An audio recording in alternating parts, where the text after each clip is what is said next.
फिर वेदांती दर्शन जेहि, ब्रह्म बिना कछु कहत न तेहि।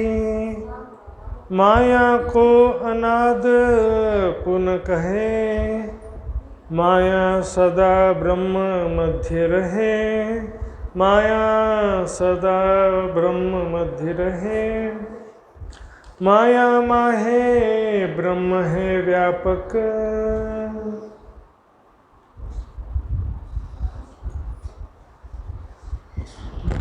प्रणाम जी। सुंदर सुंदर। फिर वेदांती दर्शन। कल हमने सुना था किस प्रकार हरिद्वार के महाकुंभ मेला में उस समय बहुत बड़ा कुंभ मेला लगा हुआ था। श्री प्राणनाथ जी कुछ सुंदर साथ के साथ पहुंचते हैं और वहाँ पर सिद्ध करना है, अपनी पहचान जाहिर करना है कि बुद्ध निष्कलंक कल्कि अवतार जो ग्रंथों में लिखा हुआ है वो प्रकट हो चुके हैं और वो स्वयं महामती जी बुद्ध निष्कलंक स्वरूप कल्कि अवतार। लेकिन ये कोई बोलने से नहीं होता कि मैं कल्कि अवतार हूँ, बोलने से नहीं सिद्ध होता, ग्रंथों के प्रमाणों से सिद्ध करना है। तो यहाँ पर अब ज्ञान वार्ता शुरू होती है। कल हमने देखा था 4 संप्रदाय के आचार्यों से किस प्रकार ज्ञान वार्ता हुई। श्री प्राणनाथ जी ने बस एक ही प्रश्न किया कि प्रलय उपरांत परमात्मा का स्वरूप धाम कहाँ होता है। प्रलय के उपरांत मेरे जीव का अखंड मुक्ति कहाँ पर मिलेगी। जो दुनिया वाले स्वर्ग स्वर्ग करे जा रहे हैं ना, ज्ञानियों के समक्ष स्वर्ग का तो कोई वैल्यू ही नहीं है। जब वैकुंठ का ही कोई महत्व नहीं है ज्ञानियों के समक्ष, तो स्वर्ग का क्या वैल्यू रहेगा। स्वर्ग तो केवल क्षणिक सुख भोग का स्थान है और मनुष्य तन तो स्वर्ग के देवताओं को भी दुर्लभ कहा। बड़े भाग मानुष तन पावा, सुर दुर्लभ सब ग्रंथन गावा। वैकुंठ ब्रह्मा विष्णु महेश आदि नारायण सभी सृष्टि के प्रारंभ में उत्पन्न होते हैं और सृष्टि के अंत में लय को प्राप्त हो जाते हैं। ऐसे असंख्यों ब्रह्मांडों में असंख्यों ब्रह्मा विष्णु महेश हैं। ये सारा कल हमने विस्तार से सुना था, समझा था। हिंदू धर्म के अंतर्गत साकारवादी जो मान्यता कहते हैं वो कल 4 संप्रदाय में आ गया लगभग। अब आ जाएगा यहाँ पर जो हिंदू धर्म में एक मत है जो निराकारवादी कहलाते, कि परमात्मा का कोई स्वरूप नहीं है, कोई धाम नहीं है, वो निराकार है। कहाँ पर है वो? कण कण में, अलग से कोई धाम नहीं है। सभी प्राणियों के हृदय में है, कण कण में है, ज्योति स्वरूप है, चेतन है, सच्चिदानंद है। इस तरह से बहुत सारा उसका व्याख्या करते हैं। सिर्फ निराकार है ऐसा नहीं कहते। कण कण ब्रह्म नहीं है, कण कण में ब्रह्म है। फिर वो ब्रह्म क्या है? चेतन है, सच्चिदानंद है, ज्योति स्वरूप है। इस तरह से उनका व्याख्या रहता है। लेकिन किसी साकार शरीरधारी किसी व्यक्ति को, किसी महापुरुष को, किसी देवता को वो परमात्मा नहीं मानते। आज भी देख लो जो भी वैदिक मत है, जैसे कि आर्य समाज, 350 साल पहले वैदिक मत के रूप में जो प्रचलित मत था वो संन्यास मत था। लेकिन आज के समय में ज़्यादा प्रचलित जो है वैदिक मत आर्य समाज। आर्य समाज वाले भी देखेंगे बहुदेव पूजा और मूर्ति पूजा नहीं मानते, क्योंकि उनका सिद्धांत है कि परमात्मा निराकार है और परमात्मा कभी किसी का शरीर धारण करके जन्म लेके नहीं आ सकता। उनका कहना है कि संसार में महापुरुष हो सकते हैं, कृष्ण राम आदि महापुरुष थे, परमात्मा नहीं थे। बात सही है। देखो, परमात्मा कोई पोस्ट नहीं है कि मैं तपस्या करके परमात्मा बन जाऊं। परमात्मा कैसा है? अनादि अक्षरातीत, अनादि है, वो अजन्मा है, अनंत है, कोई बन नहीं सकता। जो है वो अनादि काल से है, अनंत काल तक रहेगा। परमात्मा को कभी भक्ति करने की जरूरत नहीं है, कभी साधना करने की जरूरत नहीं है। और देखेंगे सारे त्रिदेवा ब्रह्मा विष्णु महेश भी लगातार किसी के ध्यान में बैठे हुए हैं कि नहीं? असंख्यो ब्रह्मा विष्णु महेश सुंदर सा। तो निराकार मत में अभी जो आर्य समाज है ये बेसिकली न्याय दर्शन पर आधारित है। त्रेतवाद का सिद्धांत है उनका, वो अलग विषय है, फिर कभी मौका मिलेगा देखेंगे। अभी हम देख रहे हैं 350 साल पहले प्राणनाथ जी के समय में जो प्रचलित वैदिक मत था वो वेदांत दर्शन पर आधारित संन्यास मत, आदि शंकराचार्य जी द्वारा संस्थापित संन्यास मत। इसलिए संन्यास मत हो चाहे वेदांत दर्शन हो, दोनों का सिद्धांत एक ही रहता है। तो वेदांत दर्शन वाले विद्वान हैं वो कहते हैं ब्रह्म बिना कछु कहत न ते ही, हम तो ब्रह्म के बिना कोई बात ही नहीं करते हैं। संसार में ब्रह्म के बिना कुछ है ही नहीं और ब्रह्म के बिना किसी का अस्तित्व ही नहीं है।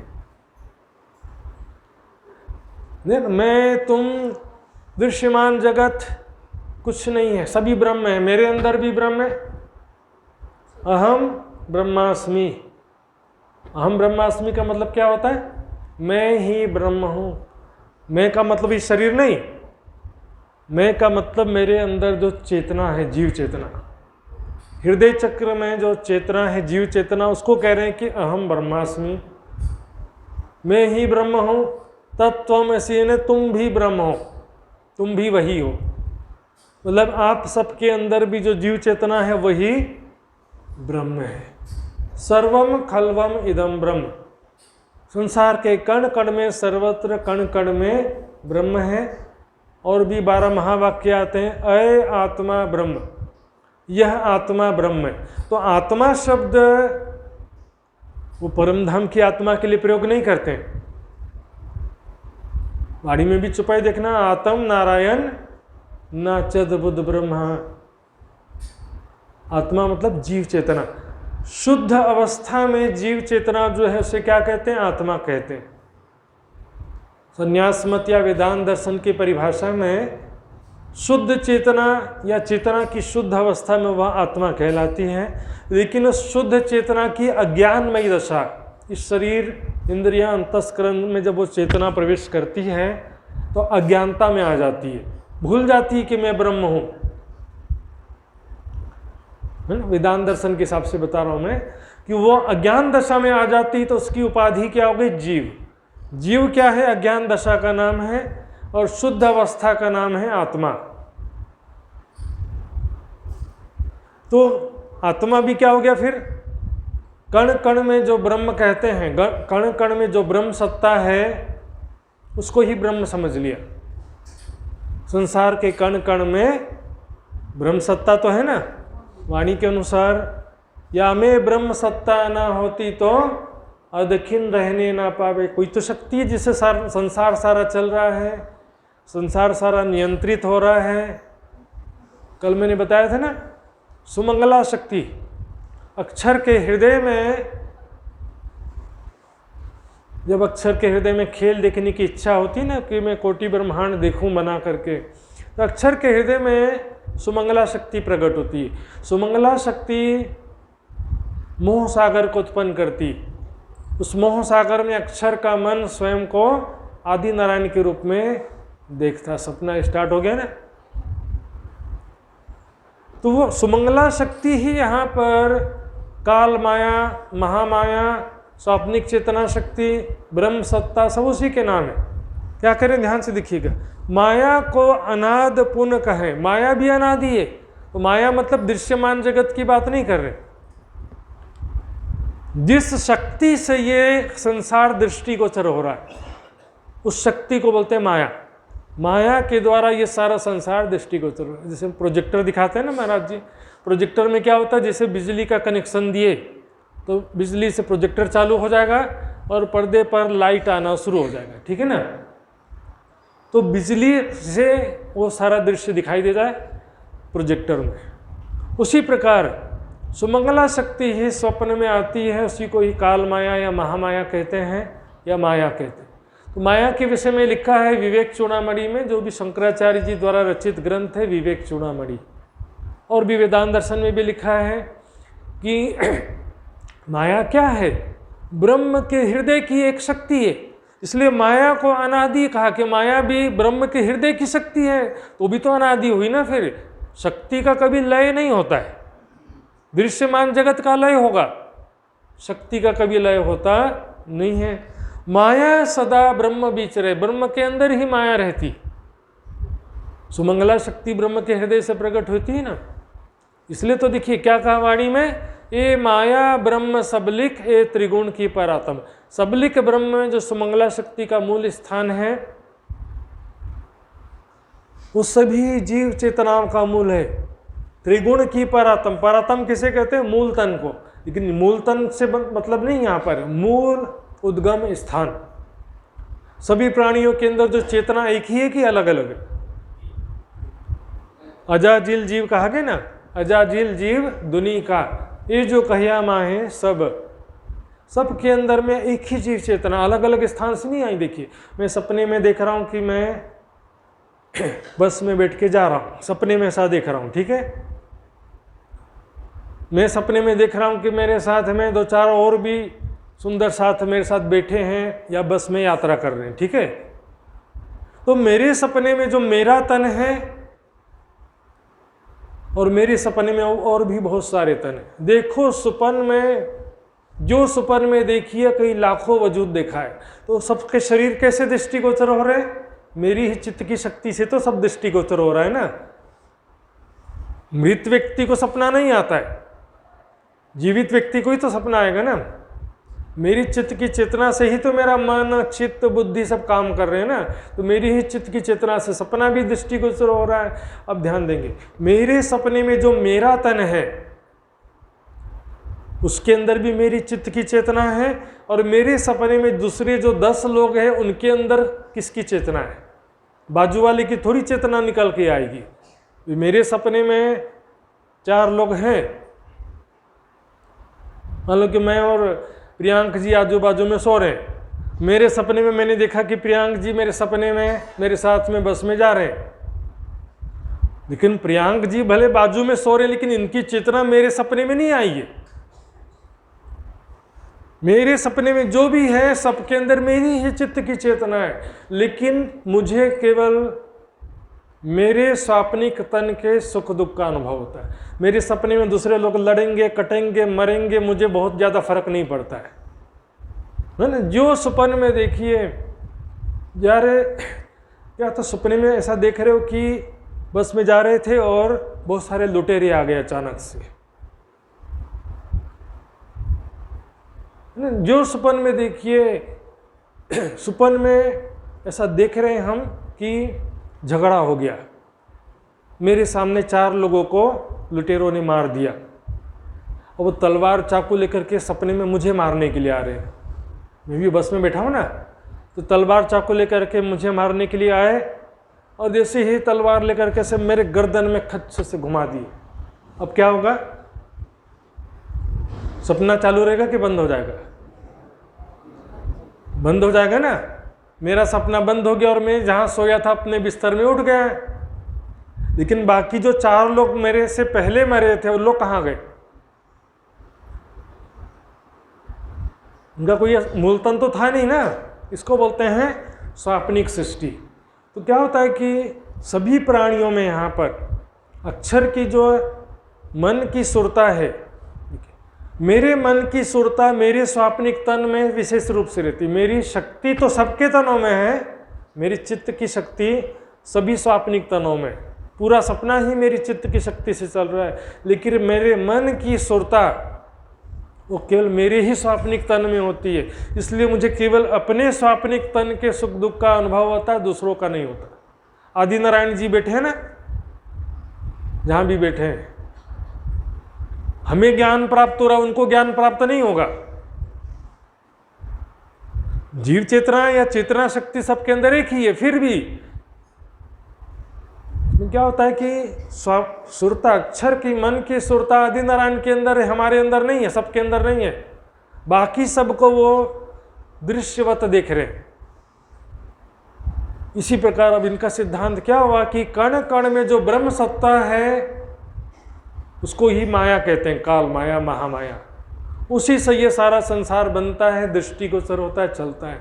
तो कह रहे हैं कि माया क्या है, जिस माया की शक्ति से ये संसार दृष्टिगोचर हो रहा, बना नहीं है कहते, दृष्टिगोचर हो रहा है। कई से उदाहरण दिया, वाणी में भी बताया, बंझा के पुत्र के समान, खरगोश के सिंह के समान, आकाश के फूल के समान, ये सारा दृश्य क्या है, झूठा दृश्य। कोई अस्तित्व नहीं है, एक ब्रह्म के सिवा कोई भी दूसरा अनादि तत्व नहीं है। एकमात्र ब्रह्म ही अनादि तत्व है। लेकिन फिर ब्रह्म किसे कह देते हैं, वो कण कण में स्थित ब्रह्म सत्ता को और सभी प्राणियों के हृदय में स्थित जीव चेतना को ब्रह्म समझ लेते हैं। दृश्यमान जगत क्या है, इसमें सपने में राजा बन गए वो भी झूठ, सपने में भिखारी बन गए वो भी झूठ हो गया। एक छोटा सा दृष्टांत देखेंगे सुंदर साथ जी, कल हमने मार्कंड का दृष्टांत देखा था। माया को समझने के लिए से बहुत सारे दृष्टांत ग्रंथों में आए हुए हैं, दर्शनों में आए हुए हैं। एक बार नारद ऋषि कृष्ण जी से कहते हैं, द्वारकाधीश कृष्ण से वही बात कहते हैं कि माया क्या होती है, मुझे अनुभव कराओ। क्योंकि ग्रंथों में लिखा ही है ना, दर्शन में, वेदांत दर्शन में लिखा ही है कि माया को शब्दों से नहीं जान सकते, अनुभव से जान सकते हैं। माया कैसी है, अनिर्वचनीय, उसकी व्याख्या नहीं कर सकते, उसको डिस्क्राइब नहीं कर सकते, हम अनुभव से जानते हैं कि माया क्या होती। तो नारद जी वही बात करते हैं कृष्ण जी से कि माया क्या होती, कृपया मुझे इसका अनुभव कराइए। तब कृष्ण कहते हैं, क्यों जिद कर रहे हो व्यर्थ में, अच्छा खासा शांति से बैठे हो, माया देखने की जिद मत करो। नारद ऋषि कहते हैं, प्रभु आपको दिखाना तो दिखाओ, नहीं तो मेरी बस वही इच्छा है। कहते हैं ठीक है चलो मेरे साथ। रण में ले गए, कच्छ का रण है ना, बहुत बड़ा रेगिस्तान, वहाँ पर नारद ऋषि को ले गए और वहाँ ले जाके कहते हैं, जाओ मेरे लिए पानी लेकर के आओ। नारद ऋषि कहते हैं, भाई पानी पीना था तो इतना दूर क्यों आए, महल में पानी नहीं था कि रण में रेगिस्तान में ला करके पानी मांग रहे हो आप, माया दिखाते नहीं हो और बहाना करते हो। बोले पानी लाओ तभी माया दिखाऊंगा मैं। ठीक है, अब नारद ऋषि पानी के लिए निकल पड़ते हैं खोज में रेगिस्तान में। अब माया का आवरण आ गया, नारद ऋषि को पता भी नहीं है। क्या देखते हैं, थोड़े ही दूर में कुआं है और वहाँ पर कुछ महिलाएं पानी भर रही हैं। नारद ऋषि कुएं के पास आते हैं, उनसे कहते हैं कि कृपा करके कुछ पानी प्रदान कर दीजिए, जल प्रदान कीजिए। तो वहाँ पर पानी भरने वालों में एक राजकुमारी भी आई थी, राजा की पुत्री। पास में ही एक राजा था, उसकी पुत्री आई थी। तो नारद ऋषि उसको देख करके मोहित हो गए, कृष्ण विष्णु सब भूल गए। उसके पीछे पीछे चलते चलते राजा के महल में पहुंच गए। ध्यान से देखिए माया क्या होती है। जा करके राजा से कहते हैं, हे राजन, मैं आपकी बेटी से विवाह करना चाहता हूँ। तो राजा कहते हैं, ठीक है, मुझे कोई एतराज़ नहीं है, लेकिन मेरी एक शर्त है, तुम इधर उधर घूमते रहे तो ये नहीं चलेगा, यहीं पर घर जमाई बन के रहना पड़ेगा, और मेरा कोई पुत्र नहीं है तो मेरे बाद आपको ही राजपाट संभालना पड़ेगा। नारद ऋषि बोले, ये भी प्रॉब्लम सॉल्व हो गया। तो कमाना और मकान कितना टेंशन रहता, बोले तो घर जमाई बन के आराम से रहूँगा, बना बना सब महल है, खाना पीना है, पैसा धन संपत्ति सब है। अब नारद ऋषि शादी करके वहाँ पर रहने लगते हैं आराम से। कुछ समय पश्चात राजा की मृत्यु हो जाती है, तो नारद ऋषि बन गए राजा। 2 पुत्र और 1 पुत्री हो जाते हैं उनके। बहुत अच्छा हंसता खेलता परिवार था, नारद ऋषि बहुत आनंद में थे। लेकिन राजा का तो युद्ध भी लड़ना पड़ता है कि नहीं, भूल गए। पड़ोसी के एक दूसरे राजा ने हमला कर दिया। अब नारद ऋषि को कि युद्ध तो अच्छे से आता नहीं था, बातें तो बड़ी बड़ी क्या है, हम युद्ध का जवाब पत्थर से देंगे, लेकिन अब जान के लाले पड़ गए, रातों रात उनको भागना पड़ा।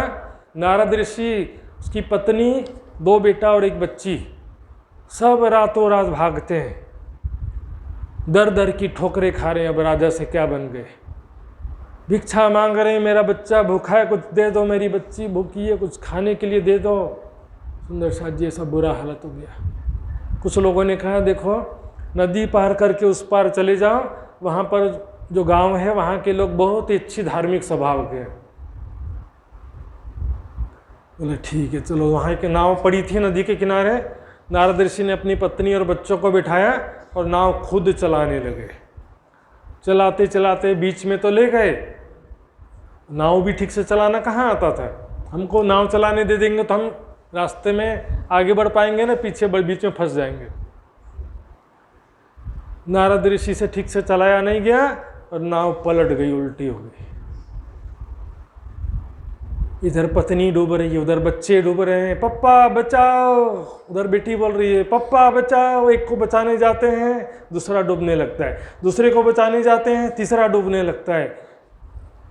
बड़ी मुश्किल से लास्ट में नारद ऋषि खुद अपनी जान बचा पाए, बाकी सारे के सारे डूब गए। नारद ऋषि गहरे सदमे में, कोई बचाओ मेरे बच्चे को, कोई बचाओ मेरी बच्ची को, कोई बचाओ। नदी किनारे बैठ करके रोने लगते हैं। इतने में आवाज आती, नारद उठो उठो। नारद चौंकते हैं तो कृष्ण जी के सामने बैठे हुए नारद ऋषि। ऐसे ही होगा, देखिए परमधाम में राज्य एक बार ताली बजाएंगे ऐसे चौंक के उठ जाएंगे, अरे कहाँ गया सब। ये दृश्यमान जगत का उदाहरण दिया सुंदर साथ जी। बंझा का पुत्र कभी होता है क्या? कोई अस्तित्व नहीं होता। आकाश में रेनबो दिखाई देता है ना, सतरंगी, जाकर खोजेंगे तो कहीं मिलेगा कोई अस्तित्व? आकाश फूल के समान, बंझा के पुत्र के समान, खरगोश का सिंह के समान कहा गया है, सर्प रज्जुवत। सर्प का कोई अस्तित्व नहीं है, लेकिन रस्सी में सर्प का भ्रम हो रहा है। ये सब दृष्टांत कौन देता है? वेदांत दर्शन वाले, संन्यास मत वाले। लेकिन दृष्टांत में भी प्रश्न है। साकार रस्सी से साकार सर्प का भ्रम हुआ।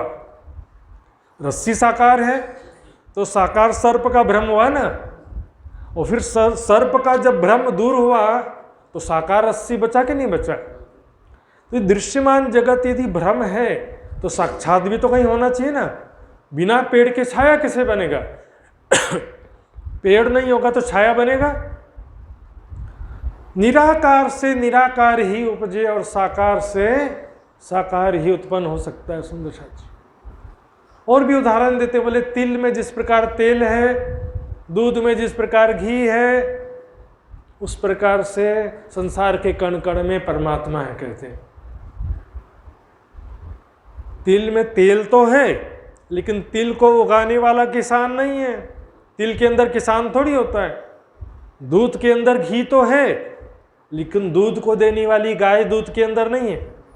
घट दृष्टा घटादि भिन्न सर्वथा न घटो यथा। घड़े को बनाने वाला कुम्हार घड़े के अंदर नहीं होता, घड़े के बाहर होता है। संसार में ब्रह्म सत्ता है, ब्रह्म का मूल स्वरूप संसार में नहीं। उपनिषद में कहा गया, यह सर्वज्ञ सर्व विद्यस्य महिमा भुवि। संसार में सर्वत्र क्या है? परमात्मा अपनी महिमा से व्याप्त है। दिव्य ब्रह्मपुरे यश व्योमनी आत्मा प्रतिष्ठित है। दिव्य ब्रह्मपुर में वो अपने मूल स्वरूप से प्रतिष्ठित है। दिव्य ब्रह्मपुर धाम कहते हैं ना, यहाँ से लिया गया शब्द।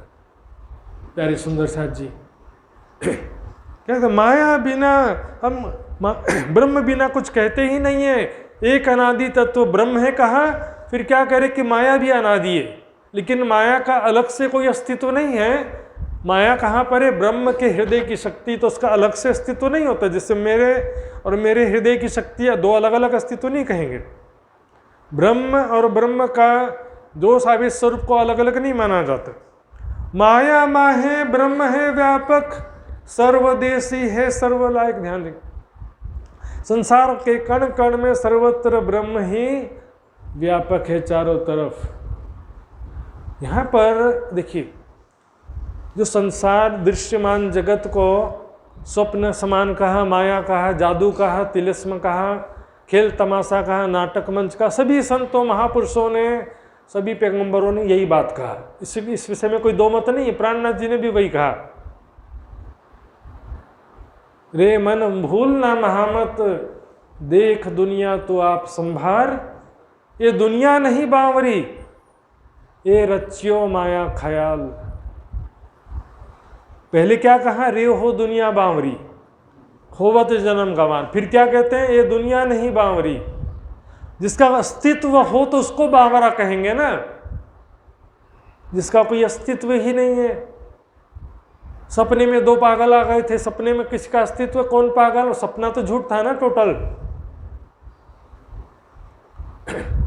यही रचियो माया ख्याल, माया का ख्याल है ये, माया का दृश्य है सारा दृश्यमान जगत। सपने को देखिए, सबसे बड़ी उपलब्धि क्या है, राज्य का दर्शन करना केवल फाइनल टारगेट नहीं है। राज्य का दर्शन होने के बाद क्या होता है, संसार सारा सपने के समान हो जाता है। उत्पन्न प्रेम पार ब्रह्म संग वाको सुपन हो गयो संसार। सारा सपना उसके लिए क्या होता है, संसार सपने के समान हो जाता है। इसको बोलते हैं जीवन मुक्त दशा या स्थित प्रज्ञ, स्थित प्रज्ञ बोलते हैं। फिर सुख दुख सम्मान अपमान सफलता और असफलता भी बराबर हो जाती। वाणी में छुपाई ना, सुख दुख डारो आग में ये जो झूठी माया की। सफलता मिली तो कौन सी सफलता मिल गई, ये तो सपना है ना। सपने में राजा बन गए तो सफलता मिल गई। यहाँ पर जो अच्छा कर्म किया है या बुरा कर्म भी हुआ, दोनों के प्रति दृष्टा भाव में स्थित होना है। कि मैं अच्छा कर्म कर लिया, अहंकार लेकर के मैं अच्छा कर्म किया बोलेंगे तो भी गलती। अच्छा कर्म करने के बाद भी दृष्टा भाव में स्थित होना, मैंने नहीं किया तो सब राज्य के हृदय के अनुसार सारा दृश्य चल रहा है इसमें।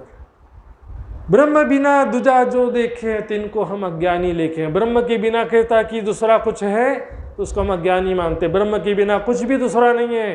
मैं भी ब्रह्म हूँ, तुम भी ब्रह्म हो, सर्वम खल्वम इदम ब्रह्म। कण कण में ब्रह्म ही ब्रह्म और दृश्यमान जगत सारा अस्तित्व रहित है। सुंदर साथ जी, प्राणनाथ जी यही प्रश्न करते हैं कि ब्रह्म को ब्रह्म हो गया, ये कैसे पॉसिबल है। समझिए, कण कण में जो ब्रह्म है, कण कण में ब्रह्म सत्ता है, वो मूल रूप हो गया। वही ब्रह्म सत्ता अब सभी के हृदय में आकर अज्ञान दशा में आ गया, उसका अंश, जीव अंश। कहा गया ना, जीव अंशों सभी के अंदर में उस ब्रह्म सत्ता का अंश है। तो यहाँ पर मेरे अंदर, आपके अंदर जो जीव चेतना है वो अज्ञान दशा में आया। तो वो एक ही ब्रह्म ज्ञान दशा में है और एक ब्रह्म अज्ञान दशा में, ऐसे कैसे पॉसिबल। कोई कहे सब्बई ब्रह्म तब तो अज्ञान कछुए ना है। तो खट शास्त्र भय काहे को मोहे सियावत मन में है। मेरे मन में ऐसा आता है कि फिर अज्ञानता क्यों है, क्योंकि ब्रह्म क्या कहा गया है, प्रज्ञानम ब्रह्म सत्यम ज्ञानम अनंतम ब्रह्म। प्रकृष्ट ज्ञान स्वरूप है, सत्यम ज्ञानम अनंतम, सत्य स्वरूप ज्ञान स्वरूप और अनंत है ब्रह्म। ब्रह्म के अंदर अज्ञानता नहीं हो सकता है। क्या ब्रह्म भी फरामोशी में कभी आ सकता है? कि ब्रह्म फरामोशी में आ गया तो फिर उसको जगाएगा कौन। ब्रह्म अज्ञान दशा में आ गया, कहते हैं फिर अज्ञानता का जब नाश होगा तो फिर वापस में ब्रह्म हो जाऊंगा। हम ब्रह्मास्मि अहम ब्रह्मास्मि जपते जपते चिंतन करते करते क्या होगा, मैं ब्रह्म स्वरूप हो जाऊंगा, ऐसा बोलते हैं। और इस सिद्धांत के अनुसार उनके जो भी शंकराचार्य जी आज में होते हैं, जो चारों मठों के शंकराचार्य होते हैं ना, उनको भी ब्रह्म स्वरूप मानते हैं। इसके अलावा बहुत सारे योगी जन भी होते हैं जिन्होंने अपने हृदय चक्र में स्थित जीव चेतना का साक्षात्कार कर लिया है, उनको भी वो ब्रह्म स्वरूप मान लेते। ठीक है, जीव चेतना है तो वो भी एक शक्ति तो है ना, उसका भी जब दर्शन करते हैं तो आनंद की अनुभूति होती है। उसका भी स्वरूप ज्योति स्वरूप में दर्शन होता है। शुद्ध जीव चेतना की शुद्ध अवस्था को जब प्राप्त कर लेते हैं तो क्या होता है, निर्विकार हो जाते हैं। पतंजलि दर्शन में वही बात बताया, इसके पहले पतंजल दर्शन था ना, नाड़ी चक्र शोधन करके अष्टांग योग साधना से जब शरीर की अशुद्धियां नाश हो जाती हैं, शरीर के जो 70,000 नाड़ियों में वात पित्त और कफ दोष है वो सारा साफ हो जाता है, जीव चेतना शुद्ध दशा को प्राप्त कर लेता है और फिर उसको जीव चेतना के ज्योति स्वरूप का साक्षात्कार हो जाता है। ब्रह्म का साक्षात्कार एक अलग चीज है। काल आवत कबू ब्रह्म भवन में तुम क्यों ना विचारो सोई। न ब्रह्म बिना दूजा जो देखे करे कि यहाँ पर ब्रह्म के बिना जो भी मानता है कि मेरे अंदर ब्रह्म नहीं है, तुम्हारे अंदर ब्रह्म नहीं, ऐसा कहता है कोई, तो उसको हम अज्ञानी मानते हैं। अणु ते तुम हस्ती न जानो, छोटा कण है ना, परमाणु कण छोटा से लेकर बड़े हाथी तक सबके अंदर एक ब्रह्म सब माही बखानो, एक ही ब्रह्म सबके अंदर है। कण कण में आता ना अजादिल जीव दुनी का जो कहिया माहे सब, कण कण में ब्रह्म सत्ता है कि नहीं है। यदि ब्रह्म सत्ता न होती तो अधकिन रहने न पावे। ब्रह्मांड देखो, 5 तत्व मिल माहौल रचियो है, सो अंतरिक्ष क्यों अटकावनो। देखो अंतरिक्ष में सूर्य नक्षत्र तारे गोल गोल घूमे जा रहे, कैसे कंट्रोल हो रहे, अपने अपने धुरी पर सारे घूम रहे, कंट्रोल, नहीं तो आपस में टकरा जाना चाहिए ना सारा। 5 तत्व मिल माहौल रचियो, सो अंतरिक्ष क्यों अटकानो, या के आस पास अटकाव नहीं, तुम जाग के संशय भानो। कोई सपोर्ट नहीं है। देखिए बस एक ही सेकंड में चुंबकत्व खत्म होगा, सारे नक्षत्र गिर पड़ेंगे, सारे गिरेंगे भी तो कहां पर गिरेंगे। इसको क्या कहते हैं, संसार का नाश हुआ ऐसा नहीं कहते हैं, संसार का लय होना कहते हैं। लय होने और नाश होने में अंतर है। सपना नष्ट हो गया नहीं कहते हैं, सपना समाप्त हो गया। जिसका कोई अस्तित्व हो तो नष्ट होगा ना भाई, जिसका कोई अस्तित्व ही नहीं था तो कैसे नष्ट होगा। लेकिन ब्रह्म का स्वरूप भी इसके अंदर ही मान लिया, ये गलती हो गया। भाई रे ब्रह्म ज्ञानी ब्रह्म दिखलाओ, तुम सकल में साईं देखिया। ये संसार सकल है सपना, तो तुम पार ब्रह्म क्यों पेखिया। संसार सारा सपना है, तो सपने के अंदर साक्षात कभी आ सकता है? सपने के अंदर साक्षात नहीं आता है। सपने के अंदर हमारे मन की सुरता जाती है, हमारा असली शरीर सपने से बाहर रहता है। इसलिए कहा ना गीता में कि आत्मा को कोई काट नहीं सकता, जला नहीं सकता, गीला नहीं कर सकता, मार नहीं सकता, क्योंकि मूल तन कहीं और है। सपने में मारोगे तो भी असली तन तो उठ जाएगा ना, असली तन को कोई फर्क पड़ने वाला नहीं है। सुंदर साहब जी, इच्छा रहित सबन ते न्यारा, करता कर्म ना कुछ विचारा। इच्छा रहित सबसे परे है, वो इच्छा रहित है लेकिन मायावी इच्छाओं से रहित है। अक्षर की विषय में कहा गया ना, जाकी इच्छा मूल प्रकृत, निज लीला ब्रह्म बाल चरित्र, जाकी इच्छा मूल प्रकृत। अक्षर की इच्छा क्या, खेल देखने की इच्छा है, लेकिन वो इच्छा मायावी इच्छा नहीं है, मायावी इच्छा से रहित कहना है ना। सबन से न्यारा, सबसे परे है कह रहे, फिर इसी के अंदर ही घटा देते। निराकार सब माही विराजे, इच्छा रहित सदा छब छाजे। प्राणनाथ जी अब प्रश्न पूछते हैं, होत जगत कौन ते ही। जब ब्रह्म इच्छा रहित है तो ये जगत किससे उत्पन्न होता है। मेटो आशंका तुम अबते, मेरा ये संशय कृपा करके दूर कर दीजिए। जब मैं इच्छा करूंगा तब तो घड़ा बनाऊंगा ना, इच्छा करूंगा मकान बनाऊंगा, इच्छा करूंगा खाना बनाऊंगा, बिना इच्छा की कुछ भी कार्य कैसे होगा। हो तो जगत कौन ते ही, ये किसके द्वारा बनता, अपने आप तो नहीं बनेगा। ब्रह्म विषय माया कछुनाए, ब्रह्म के अंदर माया कभी नहीं हो सकती। माया का मतलब फरामोशी, ब्रह्म में कभी नहीं आ सकती। देख लो ब्रज रास झागनी तीनों ब्रह्मांड देखा है हमने, राज्य के ऊपर कभी भी फरामोशी का आवरण आया। राज्य हमेशा आवेश स्वरूप से कंट्रोल कर रहे हैं, दिखा रहे हैं। सखियां फरामोशी में, अक्षर ब्रह्म फरामोशी में, लेकिन राज्य का मूल स्वरूप कभी फरामोशी में नहीं आ सकता। पुन अनाद माया को कही, ब्रह्म सर्वत्र माया वेद लय। कहने ब्रह्म के अंदर माया और माया के अंदर ब्रह्म। वास्तव में यहाँ पर ब्रह्म की जगह ब्रह्म सत्ता कर देना तो बाकी ठीक हो जाता है। ब्रह्म सत्ता कहाँ पर है, ब्रह्म के हृदय में है। और संसार के कण कण में क्या है, ब्रह्म सत्ता है। सभी प्राणियों के हृदय में वही ब्रह्म सत्ता ही जीव चेतना के रूप में। इसलिए क्या कहा, ध्यान से सुनिएगा चुपाई। छल को छल ना लागे ही, ओ लहरी ओ जल। माया के जीव सागर के लहरों के समान। माया के जीवों को माया नहीं लगती, वो तो खुद माया के स्वरूप है, ऐसा कहा जा रहा है। देखिए, समुद्र और समुद्र की लहरों में कोई अंतर होता है? उसी तरह माया, कण कण में जो माया है ना, ब्रह्म सत्ता, उसी के अंशरूप जीव चेतना है। दूसरा एक उदाहरण देखेंगे, घड़े के अंदर खाली मटका है, उसके अंदर जो हवा है ना, स्पेस है, खाली जगह, मटके के अंदर का जो स्पेस है उसको क्या बोलते हैं? घटाकाश, यानी घड़े के अंदर का आकाश। और घड़े के बाहर जो ये पूरा खुला आकाश है, इसको बोलते हैं वृहत आकाश। दोनों के बीच में क्या है? मटके की पतली सी दीवार। मटका को फोड़ दो, फुट गया। अब क्या हुआ? घटाकाश और वृहत आकाश एक हो गए, घटाकाश वृहत आकाश में मिल गया। बस यही सिद्धांत है, कण कण में ब्रह्म सत्ता है, जीव चेतना, जीव चेतना में कण कण ब्रह्म सत्ता में मिल गया। और जो हम बार बार ये नक्शा में दिखाते हैं ना, काला सा घेरा, बोले कि सबसे ऊपर निराकार है, ऊपर नहीं है, वो कण कण में है। वो नक्शा में बनाने के लिए समझा दिया जाता है। देखिए, वो जो भी निराकारवादी संत महात्मा आचार्य जो भी समुदाय वाले हैं, वो निराकार कहाँ पर कहते हैं? निराकार ज्योति स्वरूप ब्रह्म कहाँ पर है कहते हैं? कण कण में कहते हैं, या तो सभी के हृदय में कहते हैं। ब्रह्मांड के चारों तरफ कोई भी नहीं कहता है। ब्रह्मांड के कण कण में है तो चारों तरफ भी है, लेकिन मात्र बाहर है, अंदर नहीं है, ऐसा नहीं है। कण कण में ब्रह्म सत्ता है ना। वो इसलिए क्या होता है कि यहाँ पर देखो, दो तीन उदाहरण दिखेंगे। कहते हैं कि जीवों की संख्या भी फिक्स है, बराबर निश्चित संख्या जीवों की होती है, लेकिन ऐसा भी नहीं है। सुंदर साथ जी वाणी के हिसाब से देखेंगे, जब ब्रज लीला में ब्रह्मा जी ने ग्वाल बाल और बछड़ों का हरण कर लिया था, याद है?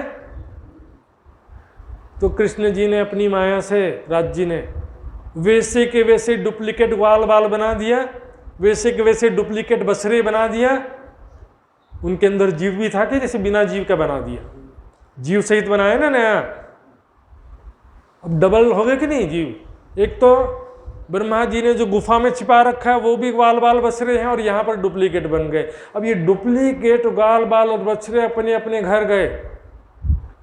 बछड़ों की माता गाय को भी पता नहीं चला कि ये दूसरे बछड़े हैं, और ग्वाल बाल की माताओं को भी, गोपियों को नहीं पता चला कि ये हमारे बच्चे नहीं, ये डुप्लीकेट है, पता ही नहीं चला। उसी प्रकार जब रासलीला के समय प्रलय हो गया था ब्रह्मांड का, नया ब्रह्मांड भी उसी प्रकार बना है। वाणी में कहा ना, छल को छल ना लागे, ओ लेहरी ओ जल, माया के जीव माया के समान है। इसलिए कहा ये दुनिया नहीं बावरी, ये रचियो माया खेल। और भी कई उदाहरण आता है, रे मन तुम देखो रे जीव तुम देखो रे मनवे का खेल, ये सब आग बिना दिया जले, या को रुई न बाती तेल। रे हो बेहद के बंजारे, क्षमा करिएगा थोड़ा भूल गया था मैं। रे हो बेहद के बंजारे, तुम देखो मनवे का खेल, मन का खेल देखो। ये आग जल रही है, लेकिन ना दिया है, ना बाती है, ना तेल है। ये आग बिना दिया जले, बिना दिया के आग जल रहा है। जैसे मतलब टीवी में, पिक्चर में, चित्र में, पर्दे में या मोबाइल में जहाँ भी देख रहे हो कि आग लग गया है, लेकिन ना मोबाइल जलता है, ना पर्दा जलता है। चित्र में क्या देख रहे हैं? आग लग गया है।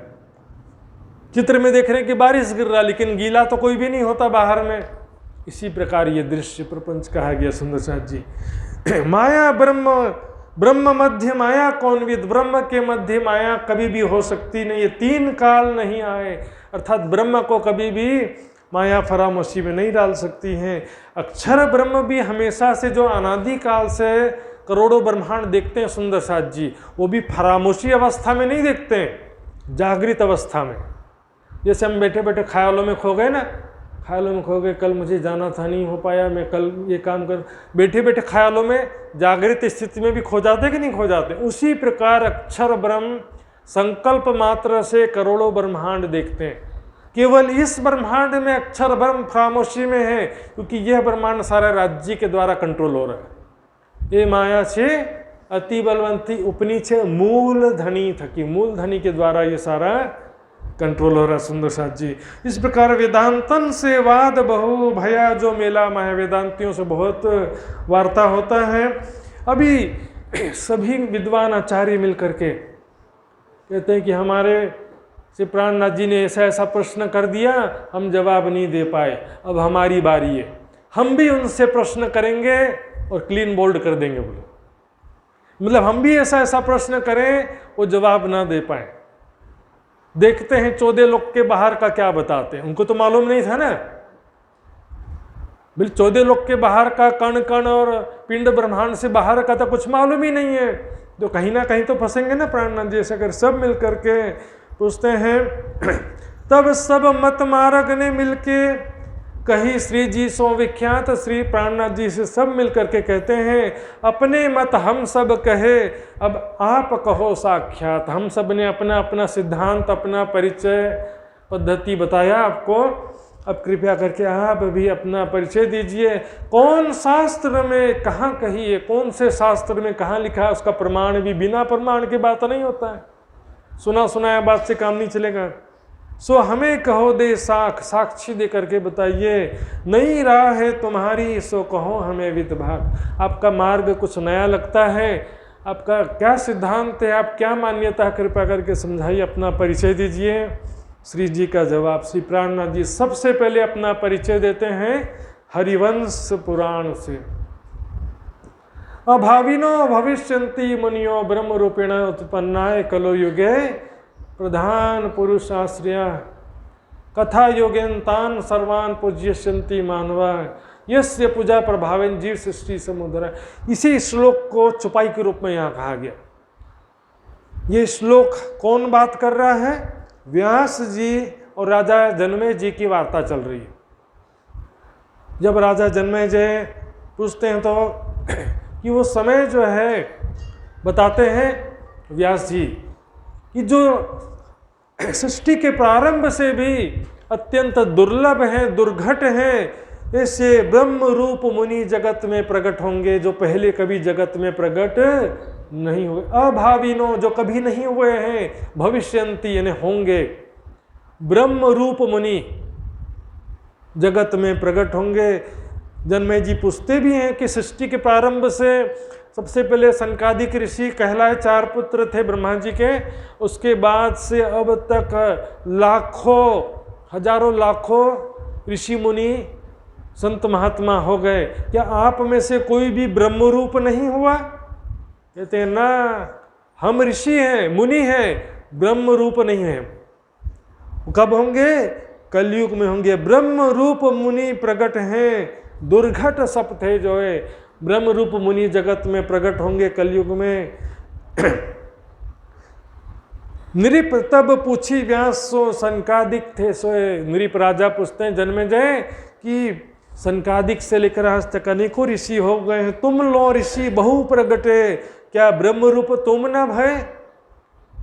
क्या आप लोग ब्रह्म रूप नहीं हो सके? कहते कि व्यासे, तब व्यासे नृप सो कही, नृप मतलब राजा, नृप सो कही वे भय नहीं कोई काल, वो कोई काल में आज तक प्रकट नहीं हुए हैं, हुए प्रकट कलयुग में प्रकट आए के हाल। और उनकी पहचान क्या? ध्यान से, प्रधान पुरुष आश्रया, उत्तम पुरुष बिन और को देवी देव ना ध्याए। एक उत्तम पुरुष परमात्मा के सिवा और किसी की भक्ति पूजा उपासना नहीं करेंगे। सुंदर सा जी, ये वैदिक मत सभी ग्रंथों का सार है। ये श्रीमद् भागवत में इसी को लिखा अव्यभिचारिणी भक्ति, भगवत गीता में लिखा इसी को भक्तिया तो अनन्या, अनन्य प्रेम लक्षणा भक्ति, पतिव्रता साधन को कहा गया।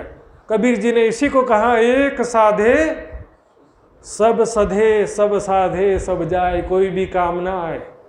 सोचते हैं हम किसी को नाराज क्यों करें, इसका भी पूजा कर दो, उसका भी कर दो, उसका भी कर दो, रास्ते में जो जो मंदिर मिल रहा सबका करते हुए चलो। सबकी पूजा करने से सब प्रसन्न नहीं होने वाले।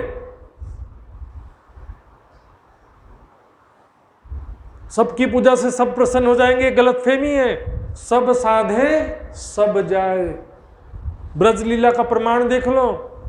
राज्य ने मना किया इंद्र पूजा करने से, जिन्होंने पूजा किया तो वो सारे डूब गए, और जो राज्य का कहना मान करके गोपियों ने पूजा नहीं किया था इंद्र का, उनकी रक्षा किया कि नहीं राज्य ने। वैसे भी देखो, हम अपने आत्म कल्याण के लिए एक परमात्मा की उपासना कर रहे हैं, पतिव्रता धर्म का पालन कर रहे हैं, कोई नाराज नहीं होता है। नाराज तो तब होते हैं जब मैं स्वार्थ के लिए एक देवता को छोड़ के दूसरे देवता के पास चले जाता हूँ। हनुमान जी की पूजा किया, मेरी इच्छा पूर्ण नहीं हुई, थोड़े दिन अब गणेश जी का करके देखते हैं। हनुमान जी को छोड़ दिया, गणेश जी का करके दिखा, बोले इसका भी नहीं हो रहा, इच्छा पूर्ण नहीं हो रही है, 7 सोमवार का व्रत कर लिए फिर भी नहीं हुआ। बे कर्म प्रधान विश्व करी राखा, कर्म अच्छा करोगे अच्छा फल मिलेगा। भिखारी के समान क्या भीख मांग रहे। देखो मजदूर और भिखारी में क्या अंतर होता है समझिए। मजदूर मेहनत करता है, दिन भर में 200-500 रुपए कमाएगा, भिक्षा नहीं मांग रहा है, ईमानदारी से कमा रहा है। अच्छा कर्म करो अच्छा फल मिलेगा। और 2 रुपया दे दो, 5 रुपया दे दो, जहां भी देखे भगवान दुख दर कर दो, इच्छा पूर्ण कर दो, कुछ नहीं होता। करके देख लिया सबने। हाँ, लक्ष्मी जी का पूजा करने वाले सारे क्या धनवान हो जाते हैं क्या? अच्छा कर्म करो अच्छा फल मिलेगा। आत्म कल्याण के लिए यह मनुष्य तन मिला, इच्छाओं पूर्ति के लिए पशु का तन है। ये मनुष्य तन मिला आत्म कल्याण के लिए। खाना सोना बच्चे पैदा करना, तो जानवर भी बन गए तो क्या फर्क पड़ता है? बल्कि जानवर हमसे ज्यादा सुखी हैं। गाय बन जाना अगले जन्म में, इतना बड़ा पेट मिलेगा, दिन भर खाते रहना। यहाँ तो क्या 10 मिनट खाते हैं पेट भर जाता है। खाने की इच्छा तो रहती है लेकिन खा नहीं पाते हैं। लखनऊ का एक नवाब था, खाने की बहुत इच्छा रहती थी, वो दवाई खा करके पूरा उल्टी कर देता था, फिर पेट खा लिएगा दोबारा खाएगा, पेट नहीं खराब हो जाएगा ऐसे में। सुंदर साथ जी, प्रधान पुरुष से आश्रय, सुख दुख से मतलब ही नहीं है। गुरु नानक जी ने भी कहा, नानक एको सुमरिये जन्म मरण दुख जाए, दूजा काहे सुमरिये फिर जन्मे मर जाए। वेदों में लिखा है एकम एव अद्वितीयम ब्रह्म, शतपथ ब्राह्मण में लिखा है आत्मेत्यो उपासिता यो अन्य देवताओं उपासिता स न वेद यथा पशुवीर स देवा नाम। जो एक परमात्मा को छोड़कर विभिन्न देवी देवताओं की उपासना करता है वो ज्ञानियों के मध्य पशु के समान है। श्रीमद् भागवत में 12वें स्कंद में लिखा हुआ है, जो जल में तीर्थ बुद्धि रखता है, लकड़ी पत्थर और धातु के बने हुए मूर्तियों में देव बुद्धि रखता है, लेकिन जो ज्ञानियों में पूज्य बुद्धि नहीं रखता है वो गोखर के समान है। गीता में भी देखो 7वें अध्याय में क्या लिखा है, अल्प बुद्धि वाले मनुष्य। गीता प्रेस गोरखपुर की टीका, भैया मैं अपने शब्द नहीं बदल रहा अपने मन से। अल्प बुद्धि वाले मनुष्य संसारिक कामनाओं से जिनकी बुद्धि हर ली गई है, संसारिक भोगों की कामना से जिनकी बुद्धि हर ली गई है, ऐसे अल्प बुद्धि वाले मनुष्य विभिन्न देवी देवताओं की पूजा करते हैं। गीता में देख लो भाई, प्राणनाथ जी ने कह दिया, पतिव्रता पणे सेव्ये न थये वेश्या जेम। एक परमात्मा की उपासना करो, पति साड़ी नहीं रहेगा तो क्या पड़ोसी से साड़ी मांगोगे? होता ना, पति दरिद्र हो, झगड़ालू हो, कैसा भी हो, पतिव्रता धर्म में पति का प्रेम नहीं छोड़ना है दिल से। एकमात्र राज्य का एक परमात्मा का उपासना करना सबसे जरूरी सिद्धांत धर्म का, भक्ति का सिद्धांत है। सुंदर साथ जी, दर दर की ठोकरी खाने वालों का बुरा हाल हो जाने वाला है। सारी भक्ति साधना व्यर्थ चली जाने वाली है। आकर के यहाँ राज्य के चरणों में प्रणाम किया, उधर जाकर फिर और किसी के चरणों में प्रणाम करने लगे तो राज्य के चरणों में प्रणाम करने का कोई फायदा हुआ? कुछ नहीं रहेगा। सुंदर जी, इस प्रकार से जब हरिवंश पुराण का प्रमाण दिया तो सभी धर्माचार्य सोचते हैं ऐसा शॉर्ट में नहीं चलेगा। जैसे हमने डिटेल में बताया है, हमारा मंत्र, हमारा धाम, हमारी पूरी, हमारा शास्त्र, पूरी शाला, सारा चीज एक एक करके बताना पड़ेगा। पूरा विस्तार से सब पूछने लगते हैं, कहीं ना कहीं तो फंसेंगे ना। इतना सारा कहाँ से लाएंगे ब्रह्मांड के पर? ऐसे तुम्हारा इष्ट क्या है, देवी कौन है, सेवन किसकी करते हैं? स्वामी वेद संप्रदाय की कहो साख दे सोए न, सभी विस्तार से पूछने लगते हैं। तब सबने चित्त में लई ए नहीं कहूँ बंधाए। ऐसे नहीं बंधन में आएंगे प्राणनाथ जी, इनसे डिटेल्स में पूछना चाहिए। पूछिए धाम क्षेत्र संप्रदाय, तब जवाब नहीं आए, तब जवाब नहीं आएगा प्राणनाथ जी के। इस प्रकार हम बराबर तो कर लेंगे ना, कम से कम हम भी जवाब नहीं दे सके वो भी नहीं तो शास्त्रार्थ बराबरी में नहीं पड़ जाएगा। सब बोलते हैं शाखा शिखा कहो अपनी, फिर कहो सूत्र विचार, सेवन अपनो निज कहो, गोत्र इष्ट अरु जाप, साधन मंत्र पुरी कहो। सारा डिटेल से पूछते हैं, शाला कहो, क्षेत्र सुख विलास, सब डिटेल्स में प्राणनाथ जी कहते हैं कृपा दृष्ट बोले तबे सुनो, साध सब कोई सभी साधु संत कृपया करके ध्यान से सुनिए। कृपा करके प्राणनाथ जी कह रहे हैं प्रश्न प्रश्न को उत्तर तुमको दे हम सब, आपके एक एक प्रश्न का उत्तर मैं दूंगा प्रमाण सहित। अकथ भेद अद्भुत, ये बहुत ही अकथ, यानी पहले किसी ने आज तक नहीं कहा है, ऐसा ये ज्ञान है सुंदर साथ जी निजानंद संप्रदाय की पद्धति। सबको जानना और समझना इसलिए भी जरूरी है कि हम किसी के सामने अपने संप्रदाय का परिचय देते हैं तो पद्धति के हिसाब से देना चाहिए, अपने मन से कुछ भी नहीं। बोले किसको मानते हो? बोले 11 साल 52 दिन वाले को मानते। स्पष्ट नहीं हुआ ना, मानते हैं लेकिन स्पष्ट नहीं हुआ कि वास्तव में हम किसे मानते हैं। पहले ऊपर से जोड़ो, सेवन है पुरुषोत्तम पद्धति में कहा, उत्तम पुरुष अक्षरातीत की उपासना करते हैं, वही परमात्मा की शक्ति ब्रज में कृष्ण के तन में आई थी। फिर उसको यहाँ भी घटाओ कि वही शक्ति अब श्री प्राणनाथ जी के रूप में, कल की अवतार के रूप में आई है। देखेंगे सुंदर साथ जी, सदगुरु ब्रह्मानंद है, बोलो श्री प्राणनाथ प्यारे के। सदगुरु कौन है? ब्रह्मानंद। यहाँ पर ब्रह्मानंद शब्द से थोड़ा सा कंफ्यूजन होता है। पहले तो किसी शरीरधारी व्यक्ति को गुरु नहीं कहा यहाँ पर, मूल रूप से राज्य ही सबके सदगुरु हैं। उनकी शक्ति किसी तन के माध्यम से, ब्रह्मात्मा के माध्यम से जागनी कार्य करती है, इसमें कोई डाउट नहीं है। लेकिन मूल रूप से कौन है? प्रज्ञानम ब्रह्म, ब्रह्म ही ज्ञान स्वरूप है। राज्य के हृदय में ज्ञान का छठा सागर है, वहीं तो ज्ञान की बूंद यहाँ पर आई है ना। और उसमें भी ज्ञान, ये जो वाणी है श्रीमुख वाणी, ये सबसे बड़ा ज्ञान का सागर है। उसी में से हम कुछ बूंदे आपके सामने रखते हैं। धनी जी ले आए धाम से वचन, जिनसे न्यारे न होए चरण, तो मूल रूप से राज्य है। ब्रह्मानंद का मतलब ब्रह्म के आनंद स्वरूप श्यामा जी नहीं है यहाँ पर अर्थ एक्चुअल में, क्योंकि इसका जो प्रमाण श्लोक के नीचे देखिए, ब्रह्मानंदम परम सुखदम। संस्कृत में क्या होता है देखिए, ब्रह्मानंदम का मतलब होता है आनंद स्वरूप ब्रह्म।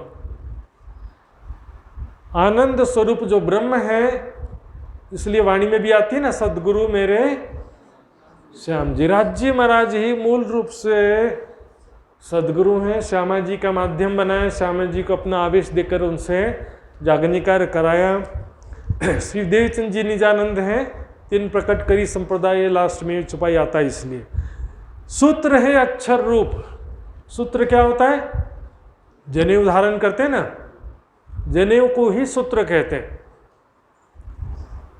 ये धागे का सूत्र हम धारण नहीं करते। इसमें देखिए 3 गांठ 3 ऋण के प्रतीक है, मातृ ऋण, पितृ ऋण और गुरु ऋण। तीनों का ऋण होता है। माता पिता ने पाल पोस के बड़ा किया तो उसका ऋण चुकाना पड़ेगा ना, और गुरु से ज्ञान मिला तो उनका भी ऋण चुकाना पड़ेगा। इसके बिना दुनिया से जा सकते। पर यहाँ पर सूत्र है अक्षर रूप, कहने का मतलब क्या है? अक्षर की ही चेतना, मतलब अक्षर की जो सामरिक सुमंगला शक्ति अक्षर के हृदय में, वही सुमंगला शक्ति यहाँ पर कण कण में व्याप्त है। सभी प्राणियों के अंदर एक कनेक्शन है, सूत्र, धागा। सभी प्राणी उस सूत्र में पिरोए हुए हैं। यहाँ पर श्लोक भी आ जाता है, तत् यदक्षरम परम ब्रह्म तत्सूत्र मिति धारियत। अक्षर ब्रह्म रूपी सूत्र को धारण किए। क्यों? उसी सूत्र में सारी प्रजा पिरोई हुई है, सारी जीव सृष्टि उसी सूत्र में पिरोए हुए हैं। ये धागा जो है केवल दिखावे का चीज है, उससे कोई फायदा होता है? जनेऊ धारण करने का परमात्मा की प्राप्ति से कोई संबंध नहीं। शिखा सदा इनसे परे चेतन चिद जो अनुप। शिखा पहले तो यहां पर बांधते थे, जटा बांधते थे ना, यहाँ पर 10वां द्वार है ना, वहाँ पर जटा बांधते थे। अभी क्या कर दिए, पीछे की तरफ थोड़ा सा चोटी रखने लग गए। पीछे की तरफ से कोई मतलब नहीं है। जो जटा होता है ना, शिखा, पुराने समय के ऋषि मुनियों का फोटो भी देख लेना, यहाँ पर जटा बांधते थे। क्यों? यहाँ पर 10वां द्वार होता है, सहस्रार चक्र। तो वहाँ पर ध्यान करते हैं ना, तो चोटी रखने से या जटा रखने से ध्यान करने में थोड़ा एक सहायता मिलता है। जैसे यहाँ पर कोई वस्तु रख दो ना, तो हमारा मन यहाँ पर एकाग्र होगा, कोई चींटी चल रही है या कुछ मेरे सिर पे गिर गया है, ध्यान जाता है ना ऐसा। तो यहाँ पर इसलिए वो शिखा रखते थे।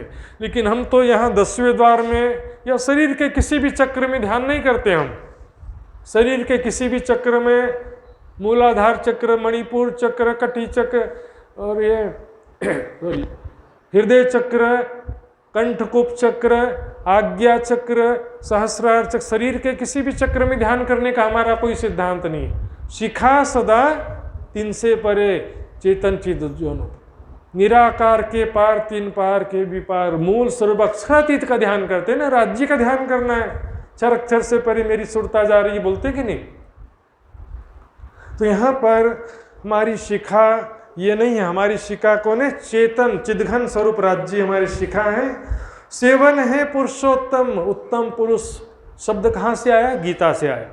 उत्तम पुरुषस्त्व अन्य, परमात्मा इति उदाहरित है। पहले कहा द्वाव्युमो पुरुषो लोके, क्षर और अक्षर 2 पुरुष हैं। फिर कह दिया ये दोनों ही परमात्मा नहीं है, इन दोनों से भिन्न एक तीसरा है, उत्तम पुरुष, वो है परमात्मा। सभी ने तीसरा कहा है, देख लीजिए। कबीर जी ने कहा क्षर से परे अक्षर से पारा, वही पुरुष का करो विचारा।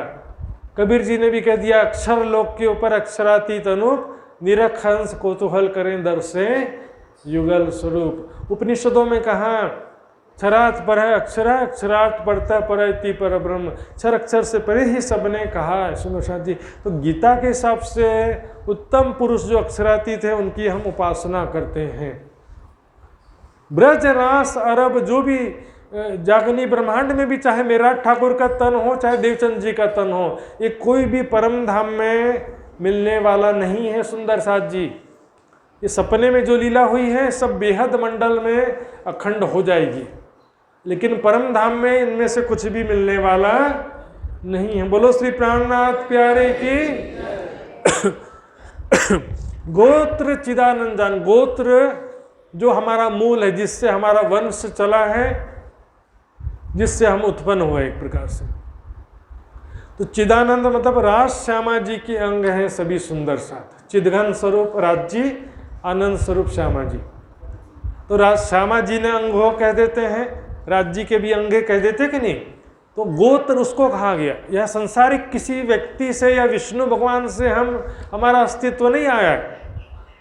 परम किशोरी इष्ट श्यामा जी हमारी इष्ट हैं, जो क्षर अक्षर से परे। नश्वर जगत के अंदर कुछ भी आया? अभी तक कुछ भी नहीं आया नश्वर जगत के अंदर। ध्यान से देखते रहना। पतिव्रता साधन मान, पतिव्रता साधन है। एक पत्नी अपने पति की पूजा करती है, दूसरे व्यक्ति को अपने दिल में धारण नहीं कर सकती है, तो इससे कोई भी नाराज नहीं होता। भाई क्यों नाराज होगा, बल्कि खुश होते हैं। देखो कितनी अच्छी अच्छी पतिव्रता सती सावित्री स्त्रियां हैं, उनका उदाहरण देते हैं सारी दुनिया वाले। कोई नाराज थोड़ी होता है। एक तो ऐसी स्त्री थी, जी मैं नाम भूल गया, ऐसी सती स्त्री थी, अपने पति, जो उसका पति अपहिश था, उसकी सेवा कर रही थी पतिव्रता धर्म पालन करते हुए। विष्णु भगवान दरवाजे पर आते हैं, कहते हैं थोड़ा देर रुको, मैं भी पति की सेवा कर रही हूँ, थोड़ा देर रुको, कह देती है। ऐसे ऐसे भक्तों का भी वर्णन है, सती सावित्री स्त्रियों का वर्णन है। और ये आत्मिक रूप से पतिव्रता धर्म का पालन करते हैं ना।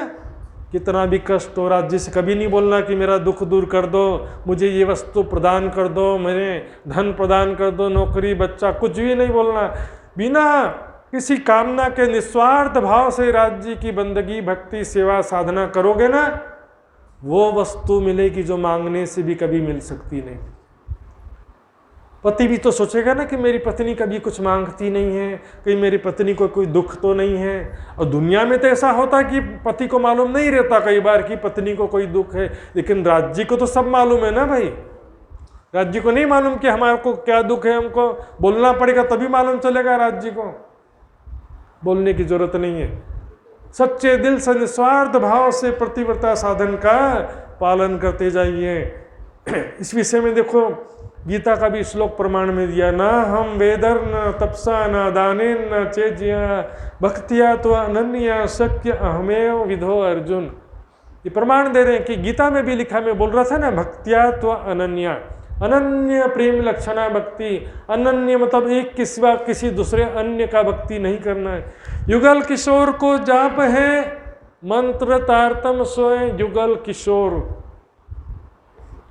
राज श्यामा जी जप क्यों होता समझिए पहले।